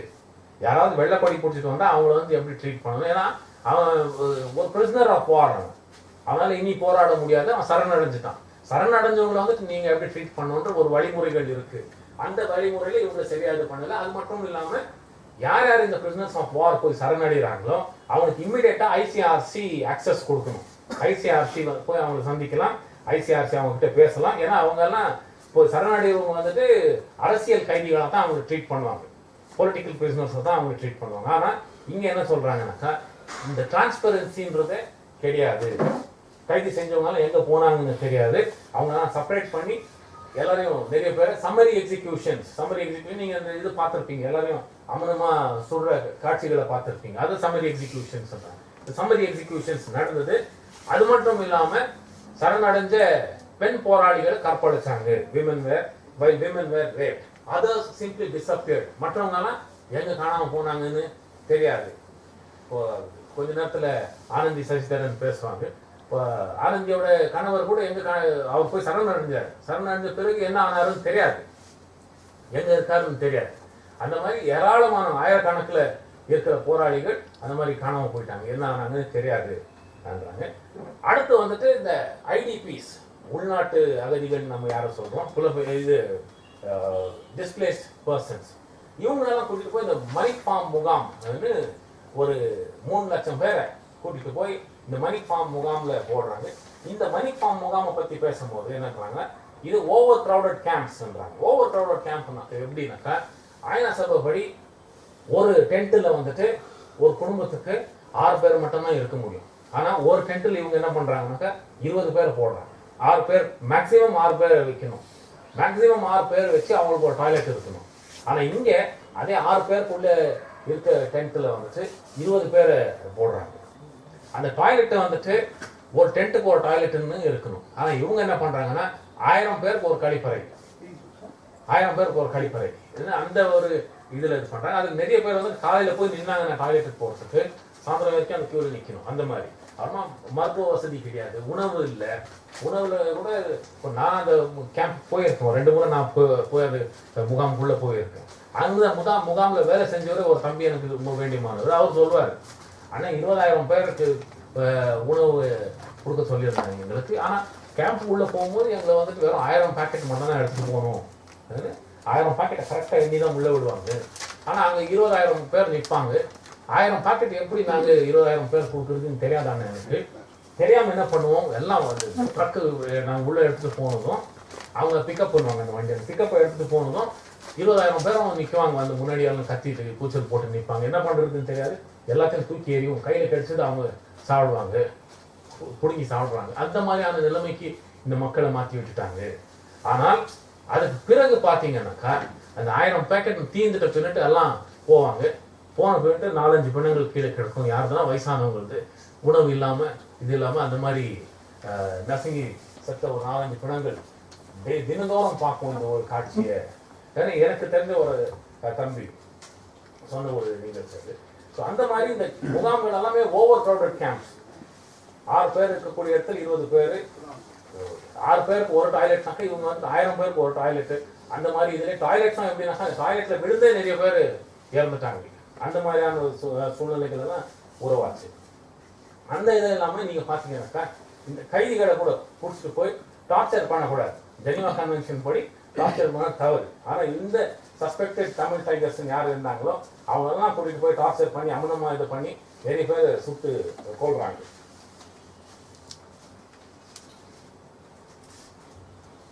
இந்த இதுல ஒரு இது கடைசியில நேரம் இல்லாததுனால கொஞ்சம் ஃபாஸ்டா போவோம். இது இந்த யூஎன் பேனல் ரிப்போர்ட். இது அதுக்கு அடுத்த இதுல பாத்தீங்கன்னாக்கா channel 4 killing fields of Sri Lanka அவங்க வந்துட்டு அதை இது பண்றாங்க. இவங்க இந்த பேனல்ல வந்து இது வந்துட்டு இவங்க தனிப்பட்ட விசாரணை. இது அதே வந்துட்டு சேனல் 4ல வந்துட்டு கில்லிங் ஃபீல்ட்ஸ் ஆஃப் ஸ்ரீலங்கா தான் ஃபர்ஸ்ட் எடுத்த படம். அந்த ஃபர்ஸ்ட் எடுத்த படத்துல வந்துட்டு இவங்க என்னென்ன நோட் பண்ணிருக்காங்களோ அதை அவங்க வந்துட்டு சரி என்ன ப்ரூவ் பண்றாங்க, விஷுவலா ப்ரூவ் பண்றாங்க. ஆனா அதே நேரத்துல பாத்தீங்கன்னாக்கா அதெல்லாம் முடிஞ்ச பின்னிட்டு lessons learnt and reconciliation commission இலங்கை அரசாங்கமே இந்த லெசன்ஸ் லேர்ன்ட் அண்ட் ரிகன்சிலியேஷன் கமிஷனை அவங்க தொடங்குறாங்க. அந்த இதுல பாத்தீங்கன்னா இவங்க என்ன சொல்றாங்க, ஐநா சபை panel of experts, large scale military shelling on civilian targets resulted in killing of thousands of civilians. ஷெல்லிங் நடந்ததுனால ஆயிரக்கணக்கில் பொதுமக்கள் இருந்தாங்கன்னு அந்த இதை வீடியோ எவிடன்ஸோட சேனல் 4ல காட்டுறாங்க. ஆனால் அவங்க இலங்கை அரசாங்கம் எடுத்துட்டு வந்த அறிக்கையில பாத்தீங்கன்னா நீங்க LLRC ரிப்போர்ட்ல it gave highest priority to protection of சிவிலியன்ஸ்ன்றாங்க. அது மிக அதிகமா இவங்க கவனம் செலுத்தினது வந்துட்டு பொதுமக்களை காப்பாற்றுற விஷயத்துல தான் இலங்கை ராணுவம் கவனம் செலுத்துச்சு. ஆனா ஐநா சபை எக்ஸ்பர்ட்ஸ் என்ன சொல்றாங்கன்னா ஆயிரக்கணக்கில் மக்களை வந்துட்டு கொண்டாங்க. அது அதே மாதிரி ஒவ்வொரு இதுவும் நீங்க பார்க்கலாம். யாருக்காவது தேவைப்பட்டா நான் அப்புறமா தரேன் இந்த ஸ்லைட்ஸை நீங்க எடுத்துக்கலாம். நீங்க இந்த இது வந்துட்டு மெடிக்கல் ஃபெசிலிட்டிஸ் இல்லாமல் எப்படி மக்கள் அங்கே கஷ்டப்பட்டாங்கன்னு இருக்கு. அப்புறமா இந்த அறிக்கையில தான் சொல்றாங்க இது கிளஸ்டர் பாம்ஸ், எந்தெந்த பாம்ஸ் யூஸ் பண்ணக்கூடாதோ அந்த பாம்ஸ் எல்லாம் இவங்க யூஸ் பண்றாங்க. ஒரு மேலே இருக்கும்போது அந்த கிளஸ்டர் பாம். இந்த கிளஸ்டர் பாம் எப்படின்னாக்கா அந்த கிளஸ்டர் பாம்பை போட்டா 1 10 சேதுரும், இந்த 10 100 ஆகும், 100 1000 ஆகும், அந்த இடமே 10 எரிஞ்சிடும் கம்ப்ளீட்டா. அந்த ஆக்சிஜன் அங்கே இருக்கிற அந்த ஆக்சிஜனே கம்ப்ளீட்டா சக் பண்ணக்கூடிய ஒரு பாம்பு அது, அந்த கிளஸ்டர் பாம். அவங்க கார்பெட் பாம்பிங்கும் யூஸ் பண்றாங்க. இந்த அறிக்கை வெளியில வந்தது வந்துட்டு மார்ச் 31, 2011 அந்த அறிக்கை வெளியே வந்த பிறகு உலக அளவில் நிறைய பிரஷர் வருது ஐநா சபை. சரி, இந்த அறிக்கை வெளியே வந்துச்சு, அடுத்து என்ன செய்ய போறீங்க நீங்க? அதுக்கு அடுத்து வந்துட்டு பான் கி மூனும் சரி, நவநீதம் பிள்ளை தான் அப்போ மனித உரிமை கமிஷனர் ஆயிருந்தது ஐநா சபையில. அவங்க 2 பேருமே நிறைய முயற்சிகள் எடுக்கிறாங்க. எப்படியாவது போய் அது ஒரு உள்நாட்டு விசாரணையாவது அவங்க தொடங்கணும், தமிழ் மக்கள் முகாமில் இருக்கிற தமிழ் மக்களை எல்லாம் வெளியில விடணும் என்ற நிறைய முயற்சிகளை செய்கிறாங்க. எந்த முயற்சியும் ஒரு நல்ல முடிவுக்கு வர்றது. அதுக்கு பிறகு தான் அமெரிக்கா வந்துட்டு இந்த 47 நாடுகள் இருக்குன்னு சொன்னது நான் மனித உரிமை கவுன்சில். அதுக்குள்ள 2012 தான் அமெரிக்கா உள்ள வராங்க. அமெரிக்கா உள்ள வந்தபோது தான் நவநீதம் பிள்ளை மற்றும் அங்கே இருக்கக்கூடிய இப்போ டிஜிடி இருக்கு, நாடு கடந்த தமிழ் அரசாங்கம், அப்புறமா யூஎஸ்டி ஃபேக்ட்னு ஒரு அமைப்பு இருக்கு, அப்புறமா டிஎன்ஏ இருக்கு. இவங்க எல்லாம் போட்ட டிஎன்ஏ வர்றதில்லை. 2013 தான் அவங்க ஐநா சபையில வேலை செய்ய தொடங்குறாங்க. ஏன்னா அவங்களுக்கு அவங்க உள்நாட்டில் ப்ரெஷர் நிறைய பில்ட் ஆயிடுது. 2013 வரைக்கும் அவங்க டிஎன்ஏ வந்துட்டு இது ஐநா சபை எந்த ஒரு அமர்வுக்கும் வர்றதில்லை, எந்த ஒரு கூட்டத்துக்கும் அவங்க 2013 வரைக்கும் வரல அவங்க. ஸோ அந்த நேரத்தில் வந்துட்டு டிஜிடியும் யூஎஸ்டி பேக்ட் மற்றும் BTF, GTF, global Tamil forum, British Tamil forum, Australian Tamil federation இவங்கெல்லாம் போட்ட ஒரு அழுத்தத்தினால தான் ஐநா சபையில் அமெரிக்கா முதல் முறையா ஒரு ரெசல்யூஷன் எடுத்துட்டு வராங்க 19/2. இந்த ரெசல்யூஷன் என்னன்னாக்கா, அந்த ரெசல்யூஷனோட தலைப்பு என்னன்னாக்கா ப்ரமோட்டிங் ரீகன்சிலியேஷன் அண்ட் அக்கௌண்டபிலிட்டி இன் ஸ்ரீலங்கா. அந்த இதுலயும் என்ன சொல்றாங்க, ஒரு நாடுக்கு வந்துட்டு எல்லா உரிமைகளும் இருக்கு, அவங்க உள்நாட்டு பிரச்சனையை தீர்த்துக்க. ஆனால் அந்த உள்நாட்டு பிரச்சனையை தீர்க்கும் போது கூட என்னன்னாக்கா இன்டர்நேஷனல் ஹியூமன் ரைட்ஸ்ன்றது இருக்கு, சர்வதேசிய மனித உரிமைகள் இருக்கு. அந்த சர்வதேசிய மனித உரிமைகள்ன்றது அது நீங்க உள்நாட்டு போரா இருந்தாலும் சரி, வெளியே போர் நடத்தினாலும் சரி, அதை நீங்க காப்பாற்ற வேண்டியது அந்த நாட்டினுடைய கடமை. அந்த இதுல வந்துட்டு இலங்கை வந்துட்டு தவறிடுச்சு. அங்க உள்நாட்டு போர்னு சொல்லி மனித உரிமை மீறல்கள் நிறைய நடந்துச்சு இலங்கையில. அதை விசாரிக்கணும் அப்படின்னு சொல்லி தான் அந்த சர்வதேசிய சட்டம் படி இன்டர்நேஷனல் ஹியூமன் ரைட்ஸ்ன்றது இருக்கு, ரெஃப்யூஜி ரைட்ஸ்ன்றது அகதிகளின் உரிமைகள், அப்புறம் ஹியூமானிட்டேரியன் லா எல்லாமே அப்ளிகபிள் ஒரு நாட்டுக்கு. ஏன்னா இவங்க வந்து சர்வதேசிய ஒப்பந்தங்களை சைன் பண்ணியிருக்காங்க இலங்கை அரசாங்கம். அதனால இவங்க இதெல்லாம் மீறி இருக்காங்க, அந்த இதை வந்துட்டு விசாரிக்கணும் சொல்லி அப்ப என்ன சொல்றாங்கன்னா சர்வதேசிய விசாரணையை பத்தி பேசுறது இல்ல. அந்த நேரத்தில் வந்துட்டு LLRC ரிப்போர்ட் வெளியில வருது. டிசம்பர் 2011 LLRC ரிப்போர்ட் வெளியில வருது, lessons learnt and reconciliation report. இந்த லெசன்ஸ் லேர்ன்ட் அண்ட் ரீகன்சிலியேஷன்ன்றது வந்துட்டு ஒரு 8 நபர் குழு, இலங்கை அரசாங்கம் நியமிச்ச 8 நபர் குழு. இப்போ வடக்கு மாநிலத்தின் கவர்னர் இருக்காரு பால்யக்கார, அவர் ஒருத்தர். அதுல அதே போல வந்துட்டு 8 பேர்ல ஒரு தமிழர், ஒரு இஸ்லாமிய மதத்துக்கு சேர்ந்தவங்க இருந்தாங்க. அந்த குழு வந்துட்டு ஒரு 6 மாசத்துக்கு மேல வேலை செய்யறாங்க. ஆனால் அவங்க போர் நடந்த பிரதேசத்துக்கு போனது, மொத்தம் ஃபீல்டு விசிட் போனது அவங்க 17 நாள் மட்டும்தான். அந்த 17 days 17 நாட்கள்ல மட்டும் அவங்க போர் நடந்த பிரதேசத்துக்கு போனது 2 நாளுக்கு மட்டும்தான். போயிட்டு இந்த ஒரு ரிப்போர்ட்டை அவங்க தயாரிச்சு எடுத்துட்டு வராங்க. அந்த ரிப்போர்ட்டை தயாரிச்சு எடுத்துட்டு வரும்போது தான் நாங்கள் ஃபர்ஸ்ட் இதுலயே போட்டு காட்டினோம் அந்த ஃபிகர்லயே. அவங்க என்ன சொல்றாங்க, ஒரு கையில இந்த இன்டர்நேஷனல் ஹியூமன் ரைட்ஸ் யூடிஹெச்ஆர் இருக்கு, universal declaration of human rights. அந்த யூடிஹெச்ஆர் சார்ட்டர் ஒரு கையில எங்க ராணுவ அதிகாரிகள் எல்லாம் ஒரு கையில யூடிஹெச்ஆர் வச்சிருந்தாங்க, இன்னொரு கையில துப்பாக்கி வச்சிருந்தாங்க. இது இந்த யூடிஹெச்ஆரை தான் யூஸ் பண்ணாங்க, துப்பாக்கியை யூஸ் பண்ணல. Universal declaration of human rights என்ன இருக்கும், அந்த சட்டம் என்ன இருக்கும், மனித உரிமை சட்டம், அதை தான் யூஸ் பண்ணி எல்லாத்தையுமே மனிதர்களை தான் பார்த்தாங்க, மனித உரிமைகளை காப்பாற்றினாங்க எங்க ராணுவ அதிகாரிகள். இந்த எல்எல்ஆர்சி சொல்லுது. அந்த எல்எல்ஆர்சி தயாரிச்ச ரிப்போர்ட்டை நீங்க நடைமுறைக்கு எடுத்துட்டு வாங்க. அதுதான் இந்த 2012ஆம் ஆண்டு வந்த முதல் ரெசல்யூஷன், முதல் அறிக்கையில இலங்கை அரசாங்கத்தை ஐநா சபை கேட்டுக்குது. அந்த ரெசல்யூஷனை முன்வைக்கிறது வந்துட்டு யுஎஸ்ஏ தான் முன்வைக்கிறாங்க. ஸோ இந்த இதில் தான் பார்த்தீங்கன்னா calls upon the government of Sri Lanka to implement constructive recommendations made in the report of the LLRC. அதான் உங்க அறிக்கையில நீங்க எழுதின இந்த ரிப்போர்ட்டை நீங்க அமல்படுத்துங்க நீங்க. அதுதான் இந்த 2012ஆம் ஆண்டு எடுத்துட்டு வந்த இதில் காட்டுறாங்க. அந்த நேரத்தில் வந்துட்டு இலங்கை அரசாங்கம் செய்யறது எல்லாமே சரி என்று சொன்னது இந்த அம்மா. இவங்க பேர் டமாரா குணநாயகம், தாமரை குணநாயகம் அவங்க பேரு. அவங்க ஐநா சபையில வேலை செய்யறதுனால டமாரான்னு பேரை மாத்திக்கிறாங்க. அவங்க 3 பேர் இலங்கை இதுல வந்துட்டு அரசாங்கத்தில் 3 பேர் தான் தமிழ் இவங்க அம்பாசடர்ஸ் இருக்கு. அந்த 3 தமிழ் அம்பாசடர்ஸ்ல இவங்க ஒருத்தர். இந்த 2000 இதுல பாத்தீங்கன்னாக்கா இவங்க சொல்றாங்க, அரசாங்கத்துக்கு இவங்க சொல்றாங்க, நாங்க ஐநா சபையில இருந்து உங்களுக்கு என்ன மாதிரியான ஒரு உதவி தேவைனாலும் நாங்க கொடுக்க தயாரா இருக்கோம். டெக்னிக்கல் அட்வைஸா இருக்கலாம், இல்ல டெக்னிக்கல் அசிஸ்டன்ஸா இருக்கலாம், என்ன இருந்தாலும் சரி நீங்க தைரியமா கேட்கலாம், நாங்க முன் வரோம், நாங்க வந்து உங்களுக்கு உதவி செய்ய தயாரா இருக்கோம் சொல்லி அது ஒரு பயங்கர ஒரு மெலிவான ஒரு மைல்டான ஒரு ரெசல்யூஷன். அது 2012 மார்ச் 22ஆம் தேதி வெளியே வந்த அந்த அறிக்கை. அந்த அறிக்கை வந்த பிறகுதான் பாத்தீங்கன்னா அதுக்கு அடுத்து வந்துட்டு ஐநா சபையிலே பிரஷர் பில்ட் ஆகுது. இந்த 40,000 பேர் ஃபர்ஸ்ட் நான் சொன்னேன்ல, இந்த 3 நபர் குழு எடுத்துட்டு வந்த அறிக்கை, மார்சுகி தாருஸ்மான், யாஸ்மின் சூகா மற்றும் ஸ்டீஃபன் ராட்னர், இவங்க 3 பேர் எடுத்துட்டு வந்த இதை வந்துட்டு அவங்க சொல்றாங்க, நாங்க வந்துட்டு மினிமம் 40,000, மினிமம் குறைஞ்சபட்சம் 40,000 மக்கள் இறந்திருப்பாங்கன்னு சொல்லிட்டு அவங்க வைக்கிற குற்றச்சாட்டுல ஒரு மிகப்பெரிய குற்றச்சாட்டு அவங்க வைக்கிறது என்னன்னாக்கா ஐநா சபை மேலே வைக்கிறாங்க. ஐநா சபையிலேயே ஒரு உள் விசாரணை தேவை. ஏன்னா ஐநா சபை செப்டம்பர் 2008 ஐநா சபை வெளியில வரலனாக்கா இத்தனை மக்கள் இறந்திருக்க மாட்டாங்க. அதுவும் 40,000 பேர் கன்சர்வேட்டிவ் எஸ்டிமேட்ல தான் நாங்க சொல்றோம் 40,000 பேர் இறந்தாங்க. அந்த குழுவுல இருந்து யாஸ்மின் சூகா 3 பேருமே நிறைய பிரஷர் போடுறாங்க.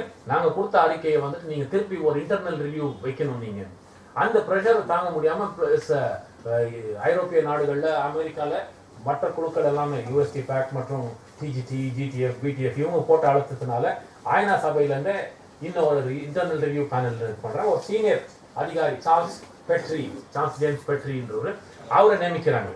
அந்த சார்ல்ஸ் பெட்ரி ரிப்போர்ட்ன்றது இன்டர்னல் ரிவ்யூ பேனல் ரிப்போர்ட்ன்றது நவம்பர் 14ஆம் தேதி 2012ஆம் ஆண்டு வெளியில வருது. அந்த இதுல என்ன பண்றாங்கன்னாக்கா சார்ல்ஸ் பெட்ரி என்ன சொல்றாருனாக்கா ருவாண்டால 10 லட்சம் பேருக்கு மேல அந்த இனப்படுகொலையில கொல்லப்படுறாங்க. அப்போ இது மாதிரி தான் ஒரு குழுவை நியமிக்கிறாங்க ஐநா சபை. அந்த ஐநா சபையில நடந்த அந்த குழு அவங்க கற்றுக்கொண்ட பாடங்கள் என்ன அந்த ரிவ்யூல வந்துச்சோ அந்த இதை வந்துட்டு நீங்க சரியா இது பண்ணியிருந்தா R2P இருக்கு, ரைட் டு ப்ரொடெக்ட், அந்த இதை நீங்க அமல்படுத்தி இருந்தா இத்தனை பேர் வந்துட்டு இறந்திருக்க மாட்டாங்க இலங்கையில. அதை வந்துட்டு நீங்க திருப்பி ஐநா சபை தவறு செய்யுது சொல்லி இந்த இதுல வந்துட்டு சார்ல்ஸ் பெட்ரி என்ன சொல்றாருன்னா 40,000 கிடையாது, 1.5 வருஷத்துல நடக்கிறது இது. இவங்க அறிக்கை வந்துட்டு 31 மார்ச் 2011 வருது. இந்த 3 பேர் அறிக்கை. இந்த மற்ற அறிக்கை சார்ல்ஸ் பெட்ரி அறிக்கை ரிப்போர்ட் வெளியே வர்றது வந்துட்டு நவம்பர் 2012 வருது. சார்ல்ஸ் பெட்ரி என்ன சொல்றாருன்னா 40,000 கிடையாது, என்னுடைய இன்வெஸ்டிகேஷன் படி குறைஞ்சபட்சம் 70,000 பேராவது இறந்திருப்பாங்க, எனிதிங் அபவ் 70,000 என்றாரு. குறைஞ்சபட்சம் 70,000, 70,000க்கு மேலே எத்தனை பேர் இருந்தாங்கன்னு எனக்கு தெரியாது. இப்போ போன வருஷம் யாஸ்மின் சோகா நான் பேசும்போது அவங்க பப்ளிக்காக அந்த நோ ஃபயர் ஜோன் வெளியில் இது பண்ணும்போது அவங்க சொன்னது என்னன்னா 2012 அவர் 70,000 சொன்னார். ஆனால் இன்னைக்கு நான் உறுதியாக நம்புகிறேன் கிட்ட மன்னார் ஆயர் சொன்னேன் 1,46,679 பேர் காணல, அதுக்கு மேலே இறந்துருப்பாங்க என்றத நான் உறுதியாக நம்புகிறேன். யாஸ்மின் சோகா சொன்ன வார்த்தைகள். ஸோ இந்த இதில் நீங்கள் பார்த்தீங்கன்னாக்கா எட்வர்ட் மார்டின் என்ற ஒரு ஆயர் சபையில் துணைத் தலைவராக இருந்தவர், அசிஸ்டன்ட் செக்ரட்டரி ஜெனரலாக இருந்தவர். இப்போ வந்துட்டு save Sri Lanka campaign Edward Mortimer நடத்துறாரு. Save Sri Lanka campaign. இந்த சேவ் ஸ்ரீலங்கா கேம்பெயின்ல என்ன சொல்றாங்கன்னாக்கா UN has not lived up to its standards we expect of it and has not behaved as the conscience, moral conscience of the world. ஐநா சபை வந்து ஒரு கான்சியன்ஸா இல்லை என்றத அவங்க காட்டி கொடுத்தாங்க. இந்த இலங்கை பிரச்சனையில நாங்கள் வெளிப்படையா சொல்ல முடியும் ஆன்றாங்க. அந்த இதில் என்னன்னாக்கா ஐநா சபையில் இருந்தவங்களுக்கே வந்துட்டு இன்சஃபிஷியன்ட் பொலிட்டிக்கல் எக்ஸ்பர்டைஸ், இந்த ஒரு போர் நடக்கிற காலத்தில் வந்துட்டு நல்ல இந்த அரசியல் அனுபவம் உள்ளவங்களை ஐநா சபை வச்சிருக்கணும். அரசியல் அனுபவம் உள்ளவங்க ஒருத்தரும் கிடையாதாங்க. அந்த இதில் தான் சதீஷ் நம்பியார் மேல கூட நிறைய குற்றச்சாட்டுகள் வருது. சதீஷ் நம்பியார் விஜய் நம்பியார் மேல. விஜய் நம்பியார் யாருனாக்கா சதீஷ் நம்பியாரோட தம்பி. சதீஷ் நம்பியார் யாருனாக்கா ஒரு லெப்டினன்ட் ஜெனரல், இந்திய ராணுவத்துக்கு சேர்ந்த ஒரு லெப்டினன்ட், ரிட்டையர்ட் லெப்டினன்ட் ஜெனரல். இந்திய அரசாங்கம் வந்துட்டு அவர் அட்வைசர் அனுப்புறாங்க போர் நடத்துறதுக்கு. அங்க இலங்கையில போர் நடத்த சதீஷ் நம்பியார் அனுப்புறாங்க மஹிந்த ராஜபக்சேக்கு அட்வைஸ் கொடுக்க. விஜய் நம்பியார் யாருனாக்கா பான் கி மூன் கீழே வேலை செய்யற ஐநா சபை அதிகாரி. இப்போ அண்ணன் வந்துட்டு போர் எப்படி நடத்தணும் ராஜபக்சேக்கு சொல்லி கொடுக்குறாரு. தம்பி வந்துட்டு போரை நிப்பாட்டணும் கொலம்போக்கு போக சொல்லி மே 17ஆம் தேதி அவர் இதுக்கு போக சொல்றாங்க, முல்லைத்தீவுக்கு போக சொல்றாங்க. போயிட்டு வெள்ளக்கொடி பிடிச்சிட்டு எல்லாரும் வெளியே வருவாங்க, சரணடிவாங்க, போரை நிப்பாட்டி இது பண்ணிட்டு வாங்கன்னு. ஆனா இவர் வந்துட்டு கொலம்போக்கு போறாரு, முல்லைத்தீவுக்கு போறதுக்கு அவர். ஸோ அந்த இதில் வெள்ளக்கொடியை பிடிச்சிட்டு வந்தவங்க எல்லாம் என்ன ஆனாங்க, நிறைய பேர் சுட்டு கொண்டாங்க, இன்னும் நிறைய பேர் என்ன ஆனாங்க யாருக்கும் தெரியாது. ஸோ அந்த குற்றச்சாட்டை கூட இந்த ஒயிட் ஃபிளாக் எபிசோடு வந்தது. இதில் மிக முக்கிய காரணம் வந்துட்டு இந்த ஐநா சபைக்கு சேர்ந்த அதிகாரி விஜய் நம்பியார்ன்றத சொல்கிறாங்க. ஏன்னா அவங்களுக்கு வந்து sufficient policy and political support தெரியாது இவங்களுக்கு தான் வெளிப்படையாக காட்டுறாங்க. இந்த இதில் வந்துட்டு என்ன பண்ணுறாங்க, இதில் இருக்கிற ஒரு பக்கம் கோட் போட்டுருக்கிறது வந்து கார்டன் வீஸ் வந்துட்டு த கேஜ்ன்ற ஒரு நல்ல ஒரு புத்தகத்தை எழுதியிருக்காரு. ஸோ ஆஸ்திரேலியா நாட்டுக்கு சேர்ந்தவர். பக்கத்தில் இருக்கிற பெஞ்சமின் டிக்ஸி வந்துட்டு யூகேக்கு சேர்ந்தவர், லண்டன் சேர்ந்தவர். இவங்க ரெண்டு பேருமே ஐநா சபை வெளியே வந்ததும் இவங்க ரெண்டு பேருமே ரிசைன் பண்ணிடுறாங்க. கார்டன் வீஸ் தான் ஐநா சபையினுடைய ஸ்போக்ஸ் பர்சனாக இருந்தவர் இதில் கொலம்போல. வெளியில இவங்க ஐநா சபை என்னைக்கு வெளியில வரணும்னு முடிவு எடுக்கிறாங்களோ அன்னைக்கு அவர் வெளியில வந்து இது பண்ணிட்டு ராஜினாமா கொடுத்துறாரு, ரிசைன் பண்ணிடுறாரு, எனக்கு இந்த வேலையை தேவையில்லை. பெஞ்சமின் டிக்ஸி வந்துட்டு ஒரு நல்ல ரெண்டு பேருமே இவரு கேஜ்ன்ற ஒரு புத்தகம் எழுதுறாரு. அவரும் வந்து பண்ணிட்டு இன்னொரு இது தி வன்னி ப்ராஜெக்ட்னு ஒரு ப்ராஜெக்ட் ஸ்டார்ட் பண்ணியிருக்காரு. அவர் வெறும் கார்ட்டூன் வழியாவே என்ன நடந்துச்சு, ஏன்னா அவர் வன்னியில வந்து 4 வருஷம் வேலை செஞ்சவர் அவர் பெஞ்சமின் டிக்ஸி என்ன சொல்றாருனாக்கா, நாங்கள் செப்டம்பர் மாதம் வெளியில் வரலனாக்கா ஆயிரக்கணக்கான உயிர்களை காப்பாற்றிருக்கலாம். நாங்கள் வெளியில் செப்டம்பர் 2008 நாங்கள் வெளியில் வந்தது வந்துட்டு ஒரு பெரிய பிழை, ஒரு தவறு. அந்த தவறை வந்துட்டு என் மனசுலேயே அழுத்துது. அதனால ஐநா சபையில் என்னால் வேலை செய்ய முடியாது சொல்லி ஐநா சபையை விட்டு பெஞ்சமின் டிக்ஸி வெளியில் வராது. இப்போ ஒரு ரிசர்ச்சராக இருக்கார் அவர். கார்டன் வீஸும் அதே மாதிரி தான். கார்டன் வீஸ் வந்து 2 சின்ன பிள்ளைங்க இருக்காங்க. கார்டன் வீஸ் சொல்கிறார், எத்தனையோ பிள்ளைங்களை இந்த மாதிரி சாகிறத பார்க்கும் போதெல்லாம் எனக்கு வந்து என் பிள்ளைங்க ஞாபகம் தான் வருது. எனக்கு இந்த மாதிரி சூழ்நிலையில் இந்த மாதிரியான ஒரு நிர்வாகத்துக்கு நான் வேலை செய்யணுமான்றது மை கான்சியன்ஸ் கீப்ஸ் ஆஸ்கிங், என்ன கேட்குது என்னுடைய. அதனால என்னால் வேலை செய்ய முடியாதுன்னு ராஜினாமா செஞ்சுட்டு வர்றாரு. இவங்க எல்லாருமே ஐநா சபையில் வந்து நாடுகள் மத்தியில் போய் பேசி இதுதான் அங்கே உண்மையாக நடந்ததுன்னு சொல்லி, ஏன்னா அங்கே நாடுகள் வந்து 47 நாடுகள் தான் ஐநா சபை மனித உரிமை கவுன்சில் இருக்கிறது. அதில் ஒவ்வொரு வாக்கும் வேணும்னாலும் அவ்வளோ கஷ்டப்பட்டு தான் போய் கேட்கணும். அதில் நிறைய நாடுகள், கியூபா போல நாடுகள் வந்து நம்மலாம் பெரிய ஒரு புரட்சிகரமான ஒரு நாடுன்னு பேசுவோம் கியூபாவை. ஆனால் கியூபா என்ன சொல்லுவாங்க, அங்கே போய் நம்ம பேசணும்னாக்கா, no, the resolution is being brought by USA. We are against USA. We are not against Tamils. எங்களுக்கும் தமிழ் மக்களுக்கும் எந்த பிரச்சனையும் கிடையாது. ஆனா நாங்க ஏன் எதிர்க்கிறோம் இந்த ரெசல்யூஷனை? ஏன்னா இது எடுத்துட்டு வர்றது வந்துட்டு அமெரிக்கா எடுத்துட்டு வருது. நீங்க இந்தியாவை எடுத்துட்டு வர சொல்லுங்க, நாங்க வாக்களிக்கிறோம். அப்படிதான் அவங்க வாதங்களை முன்வைப்பாங்க. அதுக்கு அடுத்து அதே நவம்பர்ல வந்துட்டு நவம்பர் 2012ஆம் ஆண்டு 4 வருஷத்துக்கு ஒரு முறை ஐநா சபையில வந்து யூனிவர்சல் பீரியாடிக் ரிவ்யூ நடக்கும். இந்த யூனிவர்சல் பீரியாடிக் ரிவ்யூனா ஐநா சபையில் எப்படின்னாக்கா, இருக்கிற நாடுகள் 193 நாடுகள் இருக்கு ஐநா சபையில.